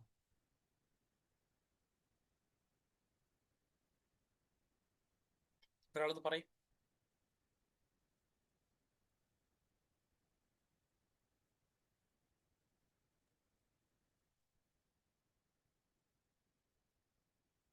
പറയൂ, ഒരാൾ പറയും. അജയ് ഒന്നുകൂടെ പറയണോ? അതായത് നമ്മൾ ബിൽഡിംഗ് കെട്ടുമ്പോൾ ലെങ്ത് കൂടി ബിൽഡിംഗ് ആകുമ്പോൾ പെരിമീറ്റർ കൂടും, സ്ക്വയർ ആകുമ്പോൾ പെരിമീറ്റർ കുറയും. ഉം. അപ്പോൾ അതനുസരിച്ചുള്ള കോസ്റ്റും കൂടും. അപ്പൊ ലെങ്ത് കൂടിയ കോസ്റ്റ് കൂടുകയും സ്ക്വയർ ആയിരുന്ന കേസിന് കോസ്റ്റ് കൂടുകയും ചെയ്യും. അതെ, യെസ്, ഇത്രേ ഉള്ളൂ. അപ്പൊ നമ്മളൊരു പ്ലാൻ വരയ്ക്കുമ്പോൾ എല്ലും ബിയും തമ്മിലുള്ള അനുപാതം നോക്കിയിട്ട് നമ്മൾ വേണം വരയ്ക്കാൻ. അങ്ങനെയാണെങ്കിൽ ഇതിനകത്ത് നിൽക്കുന്ന മാക്സിമം വലിപ്പമുള്ള കെട്ടിടം എത്ര എന്ന് ചോദിച്ചാൽ എന്ത് ചെയ്യണം? ഇപ്പൊ ഇതാണ് നമ്മുടെ കെട്ടിടം എന്ന് വെച്ചോളൂ. അങ്ങനെയാണെങ്കിൽ ഇതിന്റെ വലിപ്പം ഏതെന്ന് വെച്ചാൽ ഈ 4 പ്ലസ് എത്ര 2, ഇത് പ്ലസ് 4.5. ഇതാണെങ്കിൽ നമുക്ക് എന്ത് കിട്ടും? നമ്മുടെ എമൗണ്ട് മാക്സിമം കുറഞ്ഞു.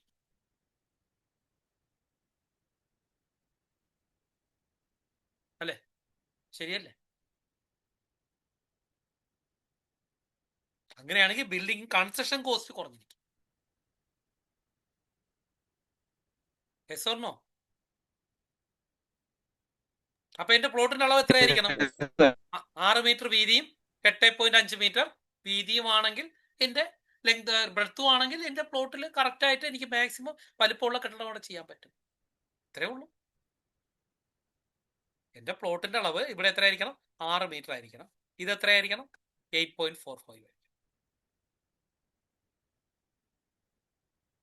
അങ്ങനെയാകുമ്പോൾ ഇതിനകത്ത് എനിക്ക് മാക്സിമം റേറ്റ് കുറഞ്ഞ വീട് ചെയ്യാൻ പറ്റും. നേരത്തെ ഞാൻ പറഞ്ഞു, നമുക്കവിടെ നിങ്ങൾ ബിൽഡിങ്ങിന്റെ റേറ്റ് അല്ല നമ്മൾ നോക്കുന്നത്, കൺസ്ട്രക്ഷന്റെ കോസ്റ്റ് അല്ല നോക്കുന്നത്, മാക്സിമം വലിപ്പമുള്ള കെട്ടിടം വെക്കണം. ഇവിടെ ഞാൻ പറയുന്നത് കൺസ്ട്രക്ഷൻ കോസ്റ്റ് എങ്ങനെ കുറയ്ക്കാം. രണ്ടും രണ്ടാണേ. ആദ്യം പറഞ്ഞതിൽ എന്താണ് ഡിഫറൻസ്? ആദ്യം പറഞ്ഞതിൽ ഞാൻ പറഞ്ഞത് എങ്ങനെ നിങ്ങൾക്ക് മാക്സിമം ഏരിയ കൂട്ടി ചെയ്യാം, റേറ്റ് അവിടെ പ്രശ്നമല്ല. ഇവിടെ ഞാൻ പറയുന്നത് മാക്സിമം എങ്ങനെ നിങ്ങൾക്ക് റേറ്റ് കുറച്ച് ചെയ്യാം, സ്ക്വയർ ഫീറ്റിന്റെ റേറ്റിന്റെ എമൗണ്ട് നിങ്ങൾക്ക് എങ്ങനെ കുറച്ച് ചെയ്യാം. എങ്ങനെ ചെയ്യാം? നമ്മൾ ബിൽഡിംഗ് റൂൾ അനുസരിച്ചിട്ട് ബിൽഡിങ്ങിന്റെ അത് സ്ക്വയറിലേക്ക് കൊണ്ടുവന്നിട്ട് ബിൽഡിംഗ് റൂൾ അനുസരിച്ചിട്ട് ലെങ്ത് ഇതെന്ത് ചെയ്യണം? ലെങ്തിന്റെ കൂടെ 2 കൂട്ടുക, ബ്രെഡ്ത്തിനൂടെ 4.5 കൂടെ കൂട്ടിയിട്ട് ആ അളവിന് നമ്മൾ പ്ലോട്ട് എടുത്താൽ അതായിരിക്കും നമുക്ക് കൺസ്ട്രക്ഷനിൽ ഏറ്റവും ലാഭകരമായ കെട്ടിടം. അല്ലേ?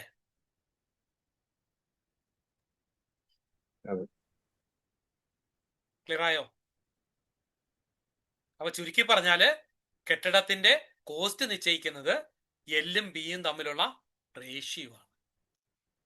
ഒരിക്കലും എന്തല്ല അതിന്റെ വർക്കിന്റെ ക്വാളിറ്റിയോ മറ്റു കാര്യങ്ങളോ ഒക്കെ രണ്ടാമതേ വരും. ഏതാണ്ട് 20% ആണ് ഇവിടെ മാറുന്നത്. നമ്മൾ അതിന്റെ ആ ഭീകരതകൾ അറിഞ്ഞിരിക്കും. അപ്പൊ ഇതൊക്കെ നോക്കിയിട്ട് വേണം നിങ്ങൾ ഒരു പ്ലാൻ വരയ്ക്കാൻ എന്നതാണ് ഞാൻ ആ ഒരു ഇതുകൊണ്ട് ഉദ്ദേശിച്ചത്. 4.5 എന്ന് പറയണത് അതിന്റെ ഫ്രണ്ടിലെ ഫ്രണ്ടിൽ 3 മീറ്റർ, ഞാനിവിടെ 3 മീറ്റർ ഫ്രണ്ട് വിടണം, ഇവിടെ 1.5 മീറ്റർ വിടണം, അപ്പൊ 4.5 അല്ലേ? ഇവിടെ ഞാൻ 1 മീറ്റർ വിടണം, ഇപ്പുറത്ത് ഞാൻ എന്ത് ചെയ്യണം? 1 മീറ്റർ വിടണം. അതുകൊണ്ട് ഞാൻ എന്ത് ചെയ്തു? ബിൽഡിങ്ങിന്റെ ലെങ്തിന്റെ കൂടെ അപ്പൊ എനിക്ക് 4 മീറ്ററിന്റെ പ്ലോട്ട് കിട്ടും, ബിൽഡിംഗ് കിട്ടും. അല്ലേ? ഇവിടെ 3 മീറ്റർ, ഇവിടെ 1.5 മീറ്റർ. അതുകൊണ്ട് ഞാൻ എന്ത് ചെയ്തു? ഇവിടത്തെ 3ഉം ഇവിടത്തെ 1.5 കൂടെ കൂട്ടിയെടുത്തു. അപ്പൊ എത്ര? 4.5. അപ്പൊ ഈ 4 മീറ്ററിന്റെ കൂടെ 4.5 കൂട്ടിയപ്പോ എനിക്ക് കിട്ടിയതാണ് എത്ര? 8.45. ഇനി ഈ സൈഡിൽ ബിൽഡിങ്ങിന്റെ വലുപ്പം 4 മീറ്റർ, ഇവിടെ 1 മീറ്റർ കൊടുക്കണം, ഇവിടെ 1 മീറ്റർ കൊടുക്കണം, അപ്പൊ 2 മീറ്റർ, അപ്പൊ 6 മീറ്റർ. അപ്പൊ 6 × 8.45 ആണ് എനിക്ക് മാക്സിമം ചെലവ് കുറഞ്ഞ കെട്ടിടം ചെയ്യണമെങ്കിലുള്ള അളവ്. അല്ലെ? അപ്പൊ ഇങ്ങനെ നിങ്ങൾ കെട്ടിടം ചെയ്യാനായിട്ട് നിങ്ങൾക്ക് പ്ലാൻ ചെയ്ത് കൊടുക്കാൻ പറ്റിയാൽ 20% നമുക്ക് എന്ത് ചെയ്യാൻ പറ്റും? കൊടുക്കാൻ പറ്റും. വാസ്തുപ്രകാരം സ്ക്വയർ ചെയ്യണമെന്നില്ല. നിങ്ങളൊരു കാര്യം ചെയ്യണം, ഒരു 5 സെന്റി മാറ്റിയിട്ട് കൊടുക്കണം. സ്ക്വയർ ചെയ്യരുതെന്നല്ലേ പറഞ്ഞോളൂ. പിന്നെ നമ്മുടെ ജോലിക്കാരാണ് ചെയ്യുമ്പോൾ സ്ക്വയർ അല്ലാതെ തന്നെ വന്നിരിക്കും അല്ലെ? കൺസ്ട്രക്ഷൻ കോസ്റ്റ് വർക്ക് ചെയ്യുന്നവർക്കറിയാം. അപ്പൊ നിങ്ങളൊരു കാര്യം ചെയ്യാം, ഇത് 4.05 ആക്കുക, 5 സെന്റ് ഇവിടെ കൂട്ടുക, ഇത് എത്രയാക്കുക? 395 ആക്കുക. പരിപാടി കഴിഞ്ഞില്ലേ? സ്ക്വയർ ചെയ്യരുതെന്നല്ലേ പറഞ്ഞോളൂ. 5 സെന്റ് മാറിയാലും ചെറിയൊരു എമൗണ്ട് അല്ലേ മാറുള്ളൂ. എന്തായാലും 80,000 രൂപയുടെ സ്ഥാനത്ത് ഒരു 78,000 രൂപയെങ്കിലും നമുക്ക് ലാഭമാവുമല്ലോ. ഓക്കെ,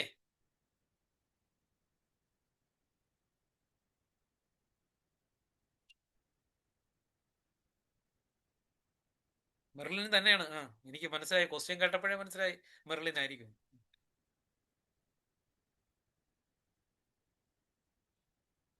മെർലിന് എനിക്ക് വോയിസ് ഒന്നും ഇല്ലേ?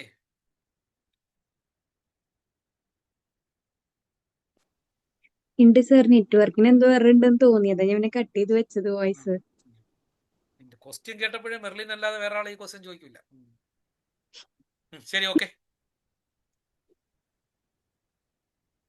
ഓക്കെ ആണോ? നിങ്ങൾക്ക് ക്ലിയർ ആയോ? മെർലിൻ ചോദിച്ചത് എന്താണെന്ന് മനസ്സിലായോ? മെർലിൻ വാസ്തുവിന്റെ ഒക്കെ കാര്യത്തിലൊക്കെ വളരെ എന്റെ പഴയ സ്റ്റുഡന്റ് ആണ്. അതായത് സ്ക്വയറിൽ സാധാരണ കേസിൽ അങ്ങനെ ചെയ്യാറില്ല. ക്ഷേത്രങ്ങളും അതുപോലെ പൂജാമുറികളും മാത്രമേ സ്ക്വയർ ചെയ്യുള്ളൂ. അതുകൊണ്ട് നിങ്ങൾ ചെയ്യേണ്ടത് ഈ 4 എന്നുള്ള സ്ഥലത്ത് നിങ്ങൾ എന്ത് ചെയ്യാം, ഒരു 5 സെന്റ് ഇതിന്റെ കൂടെ കൂട്ടുക, ലെങ്തിന്റെ കൂടെ 5 സെന്റ് കൂട്ടുക. അപ്പോൾ 4.4 മീറ്റർ 5 സെന്റിയും വരും. അപ്പൊ ഇവിടെ എന്ത് ചെയ്യുക, ഒന്ന് ചെറുതായിട്ട് കുറയ്ക്കുക. അപ്പൊ 3.95. ആ രീതിയിൽ നിങ്ങൾ ചെയ്തു പോയാൽ അപ്പോഴും പെരിമീറ്ററിൽ ചെറിയൊരു വ്യത്യാസം വരും. ഓക്കെ, എന്താണ് അപ്പൊ ഇത് എന്താണെന്ന് വെച്ചാൽ നിങ്ങൾ പറയും. ഓക്കെ. എന്താണ് നിങ്ങൾക്ക് ഇപ്പൊ ഇതൊന്നും മനസ്സിലായത്? നമുക്കൊരു ക്ലയന്റിനെ നമ്മൾ സഹായിക്കണമെങ്കിൽ എന്ത് ചെയ്യണം?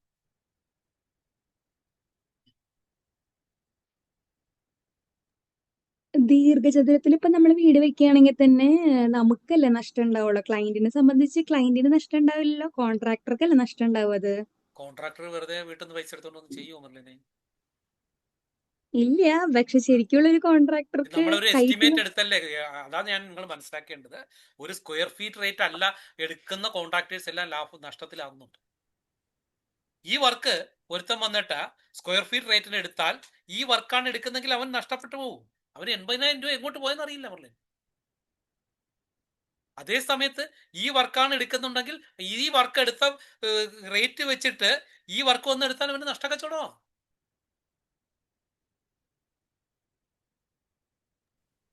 ഓക്കെ, അപ്പൊ പക്ഷേ കോൺട്രാക്ടർ ക്ലയന്റിന്റെ കൂടുതൽ പൈസ വാങ്ങാൻ പറ്റില്ലല്ലോ നമുക്ക് ഒരിക്കലും. ക്ലയന്റ് സേഫ് അല്ലേ ശരിക്കും. നമ്മളിവിടെ കോൺട്രാക്ടറെയൊക്കെ വിടും മെർലിൻ. ഞാനിപ്പോ പറഞ്ഞത്, ഒരു ക്ലയന്റ് നിങ്ങളുടെ അടുത്ത് വന്നാൽ കോൺട്രാക്ടറെയൊക്കെ വിട്. ഇത് മെർലിൻ ഇപ്പോൾ ഒരു റൂം കെട്ടയാണ്. നീ ഈ രീതിയിലാണ് മെർലിൻ റൂം കെട്ടുകയാണെങ്കിൽ 3,20,000 രൂപയും വരും. ഈ രീതിയിലാണ് ബിൽഡിംഗ് കെട്ടുന്നെങ്കിൽ നിനക്ക് 4 ലക്ഷം രൂപ എന്ത് ചെയ്യും, ചെലവാകും. ഓക്കെയാണ്? കോൺട്രാക്ടറെയൊക്കെ വിട്. ഓക്കെയാണ്.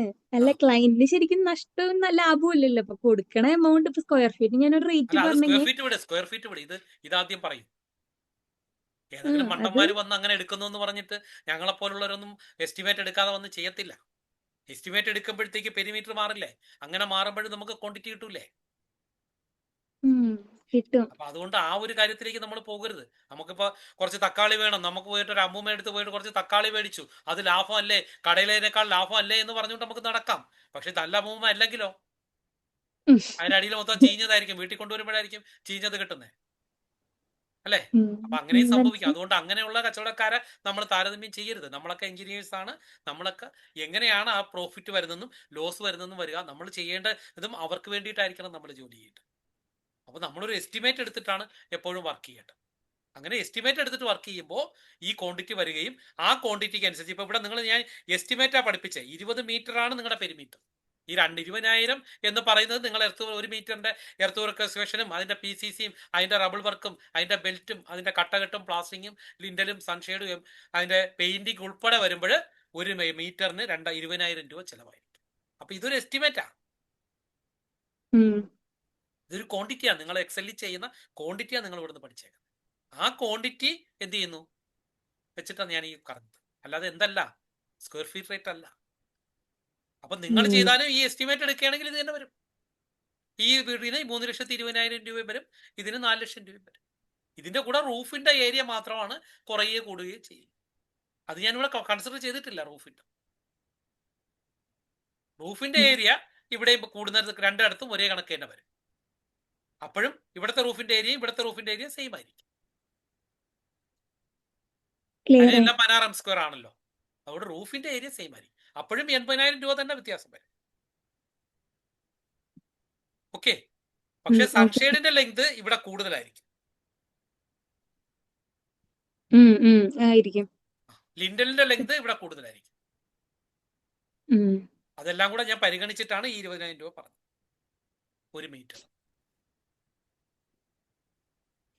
Okay okay sir. ഓക്കെ, വേറെ ആർക്കും എന്തെങ്കിലും ഡൗട്ട് ഉണ്ടോ? മെർലിൻ നേരത്തെ ഉണ്ടായിരുന്ന ക്ലാസ്സുകളിലൊന്നും ഇല്ല, അതുകൊണ്ടാണ് മെർലിൻ ഈ ഒരു ഡൗട്ട് വന്നത് അല്ലേ? അല്ല ആന്റണി, അതെ സർ. എസ്റ്റിമേറ്റിന്റെ ക്ലാസ്സിലൊന്നും മെർലിൻ കയറിയില്ല. ഓ. ഓക്കെ, അപ്പോൾ വേറെ എന്തെങ്കിലും ഡൗട്ട് ഉണ്ടോ എന്ന് ചോദിക്കാം, ഇല്ലെങ്കിൽ നമുക്ക് ഇത് അടുത്തേക്ക് ക്ലിയർ ആണ് സർ.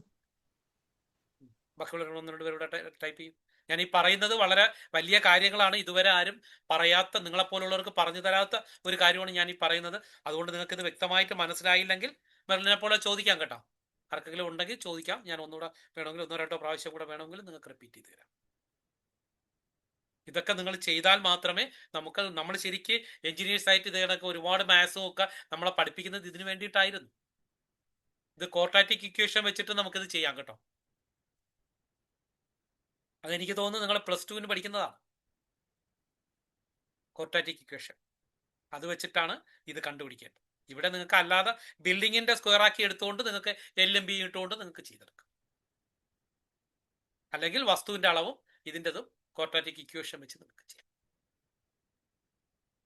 അറിയാമോ ക്വാഡ്രാറ്റിക് ഇക്വേഷൻ? അറിയാമോ? 35 പേരിൽ ആർക്കെങ്കിലും അറിയാമോ? മറന്നുപോയി സർ. ശരി, അങ്ങനെയെങ്കിൽ നമുക്ക് മറന്നു. അടുത്ത ക്ലാസ്സിൽ നമുക്കത് ഞാൻ ഫോർമുല തരാം, ഫോർമുലയാക്കി തരാം. നിങ്ങൾ ഇനി ഇക്വേഷനൊക്കെ ഞാൻ പഠിപ്പിക്കാൻ നിന്ന, ഞാൻ ഇന്റഗ്രേഷൻ ഡിഫറൻസിയേഷൻ പഠിപ്പിക്കാൻ നിന്ന നടക്കൂല. അതുകൊണ്ടാണ് പിന്നെ ഞാൻ ഇപ്പൊ ഇതിന്റെ ഇക്വേഷൻ ഇങ്ങനെ തന്നത്. അപ്പൊ അതുപോലെ ഇതിന്റെ ഞാൻ ഇക്വേഷൻ ടൈപ്പ് ചെയ്ത് തരാം, അടുത്ത ക്ലാസ്സിൽ തരാം. അപ്പോൾ അതനുസരിച്ചിട്ട് നിങ്ങൾ അവിടെ ഈ പറയുന്ന ഏരിയ നിങ്ങൾ അടിച്ചു കൊടുത്താൽ മതി. നിങ്ങളുടെ പ്ലോട്ടിന്റെ ഏരിയ, ബിൽഡിങ്ങിന്റെ ഏരിയ അടിച്ചു കൊടുക്കുമ്പോൾ നമുക്ക് പ്ലോട്ടിന്റെ ഏരിയ കിട്ടും, പ്ലോട്ടിന്റെ ലെങ്തും ബ്രെഡ്ത്തും കിട്ടും. അതനുസരിച്ച് നിങ്ങൾ പ്ലോട്ട് അളന്നെടുക്കുക. അങ്ങനെ ആകുമ്പോൾ മാക്സിമം വലിപ്പമുള്ള കെട്ടിടം അവിടെ ലോ കോസ്റ്റിൽ ചെയ്യാൻ പറ്റും. 20% നമുക്ക് ഈ ബിൽഡിങ്ങിനെ അപേക്ഷിച്ച് ഇതിന് ലാഭം വന്ന കണക്ക് എത്രയൊക്കെ കുറേ എമൗണ്ടെങ്കിലും നമുക്കിതൊന്ന് ലാഭപ്പെടുത്താൻ പറ്റും. അപ്പോൾ നമ്മളിവിടെ 2 കാര്യങ്ങളാണ് പഠിച്ചത്. ആദ്യം പറഞ്ഞ ആൾ പറഞ്ഞ കണക്ക് ഞാൻ ഒന്നുകൂടെ റിപ്പീറ്റ് ചെയ്യാം. ആദ്യത്തെ കാര്യത്തിൽ നിങ്ങൾ പഠിച്ചത് ഒരു പ്ലോട്ടിന്റെ ലെങ്തും ബ്രെഡ്ത്തുമാണ് തീരുമാനിക്കുന്നത് അവിടെ ചെയ്യുന്ന കെട്ടിടത്തിന്റെ വലിപ്പം നിശ്ചയിക്കുന്നത്. രണ്ടാമത്തേൽ നിങ്ങൾ പഠിച്ചത് ഒരു ബിൽഡിങ്ങിന്റെ വലിപ്പം നിശ്ചയിക്കുന്നത് ഏരിയ സെയിം ആണെങ്കിലും അതിന്റെ കോസ്റ്റ് നിശ്ചയിക്കുന്നത് എല്ലും ബിയും തമ്മിലുള്ള റേഷ്യോ. ഏതിന്റെ? ബിൽഡിങ്ങിന്റെ. അപ്പൊ ഞാൻ ഒന്നുകൂടെ പറയാം, പ്ലോട്ടിന്റെ എല്ലും ബിയും തമ്മിലുള്ള റേഷ്യോയാണ് അതിനകത്ത് ചെയ്യാൻ പറ്റുന്ന മാക്സിമം വലിപ്പമുള്ള കെട്ടിടത്തെ നിശ്ചയിക്കുന്നത്. ബിൽഡിങ്ങിന്റെ എല്ലും ബിയും തമ്മിലുള്ള റേഷ്യോ ആണ് നിങ്ങളുടെ ക്വാണ്ടിറ്റിയെ നിശ്ചയിക്കുന്നത്. ഓക്കെ, അതൊക്കെ പറയാമോ? നമ്മൾ ഇന്ന് പഠിച്ച 2 കാര്യങ്ങൾ.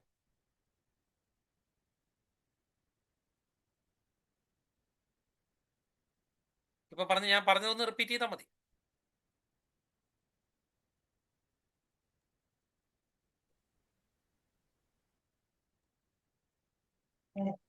അതായത് നമ്മളൊരു പ്ലോട്ട് മേടിക്കുകയാണെങ്കിൽ കുറച്ച് നീളം കൂടിയിട്ടും വീതി കുറഞ്ഞിട്ടായിട്ടുള്ള പ്ലോട്ട് മേടിക്കുക. ബിൽഡിംഗ് കെട്ടുവാണെങ്കിൽ സ്ക്വയർ ആയിട്ടുള്ള ബിൽഡിംഗ് പണിയുക, അപ്പോൾ കൂടുതൽ ലാഭകരമായിരിക്കും. നീളമുള്ള പ്ലോട്ടിലാണെങ്കിൽ കൂടുതൽ ഏരിയ പണിയാൻ പറ്റും. സ്ക്വയർ ആയിട്ടുള്ള ബിൽഡിംഗ് ആണെങ്കിൽ നമുക്ക് കോസ്റ്റ് കുറയ്ക്കാൻ പറ്റും. ഇതാണ് ഇപ്പോൾ. ഓക്കെ, പക്ഷെ ഞാൻ പറഞ്ഞത് നിങ്ങൾ ഇതിന്റെ അങ്ങേറ്റം പോകണമെങ്കിൽ നമ്മൾ ആദ്യത്തേതിൽ നമ്മൾ പ്ലോട്ട് വാങ്ങുന്ന സമയത്ത് ഇന്റഗ്രേഷൻ ഉപയോഗിക്കണം. ബിൽഡിംഗ് കെട്ടുന്ന സമയത്ത് ക്വാഡ്രാറ്റിക് ഇക്വേഷൻ ഉപയോഗിച്ച് കഴിഞ്ഞാൽ നിങ്ങൾക്ക് ഏറ്റവും ലോ സൈഡ്, ഞാൻ നേരത്തെ കാണിച്ച കണക്ക് ഗ്രാഫിന്റെ അങ്ങേയറ്റത്ത് പോകാം. അപ്പോൾ മെർലിൻ പറഞ്ഞ കണക്ക് ഒരു കോൺട്രാക്ട് വർക്കൊക്കെയാണ് തരുന്നെങ്കിൽ ഈ ഗ്രാഫിന്റെ ഇങ്ങേയറ്റത്ത് വരത്തക്ക രീതിയിൽ നമ്മൾ എന്ത് ചെയ്യണം? പ്ലാനിന്റെ അളവ് ഫിക്സ് ചെയ്യണം. അങ്ങനെയാണെങ്കിൽ നിങ്ങൾക്കത് മാക്സിമം പ്രോഫിറ്റ് കിട്ടും. മെർലിനെ ഞാൻ ഇതായിട്ട് പറഞ്ഞെങ്കിലും യഥാർത്ഥ ഇത് തന്നെയാണ് കറക്റ്റ്. മെർലിൻ പറഞ്ഞ വാക്കാണ് കറക്റ്റ്. എന്ത്? കോൺട്രാക്ടർക്ക് ഇത് പ്രോഫിറ്റ് ആവും. ഇവിടെ നിങ്ങൾക്ക് പക്ഷെ നമ്മള് എസ്റ്റിമേറ്റ് ഇട്ട് കൊടുക്കുമ്പോ നമുക്ക് കറക്റ്റ് എസ്റ്റിമേറ്റിൽ ഇടാൻ പറ്റുള്ളൂ. എസ്റ്റിമേറ്റ് നമ്മൾ ഇടാം. സ്ക്വയർ ഫീറ്റ് ഞാൻ പറഞ്ഞപ്പോ റേറ്റ് ഞാൻ ഇപ്പൊ പറഞ്ഞപ്പോ പറയുമ്പോഴല്ലേ? മെർലിൻ നേരെ തിരിച്ചു പറയുന്നു. മെർലിൻ ഇവര് പോയിട്ട് സാധാരണ ആൾക്കാരുടെ അടുത്ത് ചോദിക്കും, അപ്പൊ അവർ 2000 രൂപയിട്ട് റേറ്റ് പറയും. അങ്ങനെ അതെ നമ്മള് ഒരു അതെ റേറ്റ് അതെ പറഞ്ഞാലല്ലേ അതേ ശരിക്കും? 2000 രൂപയിട്ട് റേറ്റ് പറയുകയാണെങ്കിൽ നമുക്ക് ഈ രീതിയിൽ ഈ പോയിന്റിൽ വെച്ചുകൊണ്ട് നിങ്ങൾ ബിൽഡിങ്ങിന്റെ ഔട്ടർ മെഷർമെന്റ് കറക്റ്റ് ചെയ്താൽ നിങ്ങൾക്ക് മാക്സിമം പ്രോഫിറ്റ് കിട്ടും. അങ്ങനെ എനിക്ക് പറഞ്ഞത് മനസ്സിലായി. സ്ക്വയർ ഫീറ്റ് റേറ്റ് ആണ് ഞാൻ പറയുന്നത്. അതെ ഞാൻ അതെ അങ്ങനെ എസ്റ്റിമേറ്റ് ആവുമ്പോൾ നിങ്ങൾക്ക് പ്രോഫിറ്റ് കിട്ടും. അതേസമയം ഇത് വേറെ രീതിയിൽ ലോസ് വരികയും ചെയ്യും.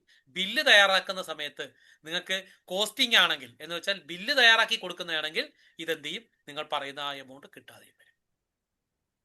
അപ്പൊ അതുകൊണ്ട് അത് തിരിച്ചു എസ്റ്റിമേറ്റ് ഇട്ട് കൊടുക്കുമ്പോ നമുക്ക് ആ റേറ്റ് കിട്ടില്ലല്ലോ. കിട്ടില്ല. അത് തിരിച്ചു വരികയും ചെയ്യും. അപ്പൊ അവിടെ കാര്യമില്ലല്ലോ. നമ്മൾ എസ്റ്റിമേറ്റ് ഇട്ട് കൊടുക്കണത്. എല്ലാം അറിഞ്ഞിട്ട് സ്ക്വയർ ഫീറ്റ് റേറ്റ് ഇപ്പൊ ഞാൻ സ്ക്വയറിൽ വീട് പണിതിട്ട് ഞാൻ പറയുകയാണ് എനിക്ക് സ്ക്വയർ ഫീറ്റിന് 2000 വേണമെന്ന് പറഞ്ഞു കഴിഞ്ഞാലല്ലേ എന്നെ സംബന്ധിച്ച്, അതായത് കോൺട്രാക്ടറിനെ സംബന്ധിച്ച് ലാഭം ഉണ്ടാവുള്ളൂ. ഉം. ഞാൻ എസ്റ്റിമേറ്റ് ഒക്കെ ഇട്ട് കൊടുത്തിട്ട് ഇതാണ് സാർ കറക്റ്റ് റേറ്റ് എന്ന് പറഞ്ഞു കഴിഞ്ഞാൽ എനിക്ക് അവിടെ 10% ലാഭം മാത്രമല്ലേ ഉണ്ടാവുള്ളൂ. മെർലിൻ പറയുന്നതിന് വല്ലൊരു ആൻസർ ഒക്കെ ഉണ്ടാ? മെർലിനെ നിന്റെ ബുദ്ധിയൊന്നും ഇത്ര ഇവിടെ ഇരിക്കുന്നവർക്ക് എത്തിയില്ല കേട്ടോ. അതുകൊണ്ട് മെർലിന് ഇങ്ങനെയുള്ള ക്വസ്റ്റ്യൻ ഒന്നും ചോദിച്ച് വരെ കൺഫ്യൂഷൻ ആക്കണ്ട. നമുക്ക് അത് പേഴ്സണലായിട്ട് സംസാരിക്കാം. ഓക്കെ കേട്ടോ മെർലിൻ? Okay sir, okay. ശരി ഓക്കെ. അപ്പൊ നമുക്ക് ഇവിടെ ഒന്നുകൂടെ പറയാം, നമ്മൾ ഒന്നുകൂടെ മനസ്സിലാക്കുക. നമ്മൾ ഒരു ബിൽഡിംഗ് നമ്മൾ കെട്ടാൻ പോവുകയാണെങ്കിൽ നമ്മൾ എന്ത് ചെയ്യണം? സൗണ്ട് നമ്മൾ കെട്ടാനായിട്ടാണ് പോകുന്നുണ്ടെങ്കിൽ നമ്മൾ മാക്സിമം ഈ ഒരു ഇതിൽ ഏത് ഇടണം? ക്വാഡ്രാറ്റിക് ഇക്വേഷൻ ഇട്ടിട്ട് നിങ്ങൾ അതിന്റെ ലെങ്ത് ബ്രെഡ്ത്ത് നിശ്ചയിക്കാം. എന്ന് വെച്ചാൽ അദ്ദേഹം നേരത്തെ പറഞ്ഞ കണക്ക് സമചതുരത്തിനോട് അടുത്ത മെഷർമെന്റ് എടുത്ത് ചെയ്യാൻ നോക്കാം. ഇനി പ്ലോട്ടാണ് എടുക്കുന്നുണ്ടെങ്കിൽ നിങ്ങൾ ഞാൻ തന്ന ഫോർമുല, അതായത് ഇന്റഗ്രേഷൻ ഉപയോഗിച്ചുകൊണ്ട് ഇതിനകത്ത് ചെയ്യാൻ പറ്റുന്ന മാക്സിമം വലുപ്പമുള്ള കെട്ടിടം എടുക്കാം. അതിന് വേണ്ടിയിട്ട് നമ്മൾ എന്ത് ചെയ്യാം? ഇത് എടുക്കുക, എല്ലും ബിയും അവിടെ നോക്കാം. ഇത് എല്ലും ഇത് ബിയും. ഇത് രണ്ടും തന്നെയാണ് ഞാൻ പറഞ്ഞത്. അതായത് എസ്റ്റിമേറ്റ് കുറയ്ക്കാനായിട്ട് നിങ്ങൾ ഈ ഗ്രാഫിന്റെ ഇങ്ങനെ ടോപ്പിൽ വരുന്നത് എടുക്കുക. എന്ന് വെച്ചാൽ നേരത്തെ പറഞ്ഞു ചുരുക്കി പറഞ്ഞ എത്രയേ ഉള്ളൂ, സമചതുരത്തിനോട് അടുത്ത അളവ് എടുക്കുക. അപ്പൊ നമുക്ക് എസ്റ്റിമേറ്റഡ് കോസ്റ്റ് കുറയും. ഇനി റെക്ടാങ്കുലർ ആയിട്ടുള്ള പ്ലോട്ടിൽ തന്നെ നമുക്ക് മാക്സിമം ഏരിയ കിട്ടണമെന്നുണ്ടെങ്കിൽ നമ്മൾ എന്ത് ചെയ്യുക? ഇത് രണ്ടും കൂടെ ഒരുമിച്ച് വരും. അതാണ് ഞാൻ നേരത്തെ കാണിച്ചത്. 6.5ഉം 8.5ഉം വരുന്ന രീതിയിൽ നമ്മൾ വസ്തു അളന്നെടുത്താൽ നമുക്ക് മാക്സിമം ഏരിയയും കുറഞ്ഞിരിക്കും, മാക്സിമം റേറ്റും കുറഞ്ഞു. ക്ലിയർ ആയോ? ഞാൻ അവസാനം ഇപ്പൊ പറഞ്ഞത് നിങ്ങൾക്ക് മനസ്സിലായോ? അതായത് നിങ്ങളൊരു പ്ലോട്ട് ഇല്ലേ, നമുക്കറിയാം സമയതിരമാണ്.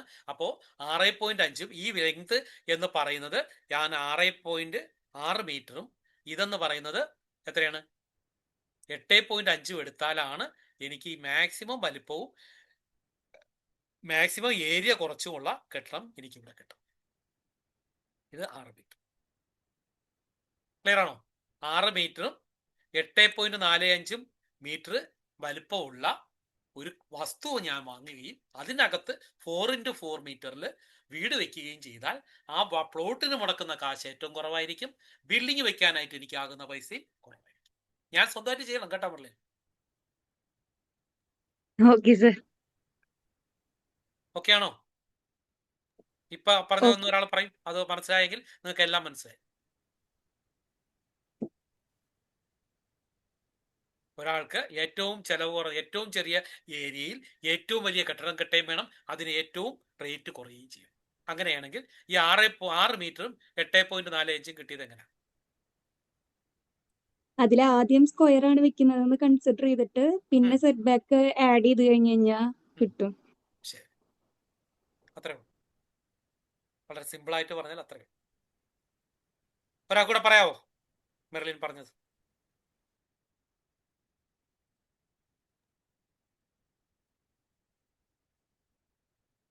ചിലപ്പോൾ ബിൽഡിങ്ങിന്റെ സൈസ് 4x4 ആണെങ്കിൽ അതേ പ്ലസ് യാർഡ്, അതായത് ഫ്രണ്ട് യാർഡും ബാക്ക് യാർഡും കൂടെ കൂട്ടുമ്പോൾ ഒരെണ്ണത്തില് 8.45 കിട്ടും. ലെങ്ത്തിൽ വന്നിട്ട് 4+1+1, അതായത് 1 സൈഡ് യാർഡ് 1 അങ്ങനെ 2 അങ്ങനെ 6 മീറ്റർ കിട്ടും.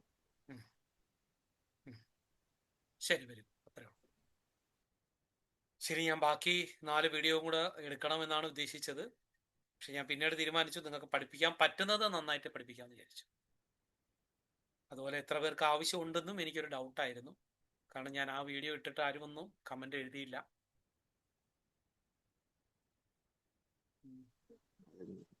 അപ്പോൾ നമുക്ക് എന്ത് ചെയ്യാം, ആവശ്യമുണ്ടെങ്കിൽ നമുക്ക് അടുത്ത ദിവസങ്ങളിൽ ഏതെങ്കിലും ഒരു ദിവസം നമുക്ക് ആ ക്ലാസ്സുകൾ അടുത്ത കൂടെ ഒക്കെ പഠിക്കാം.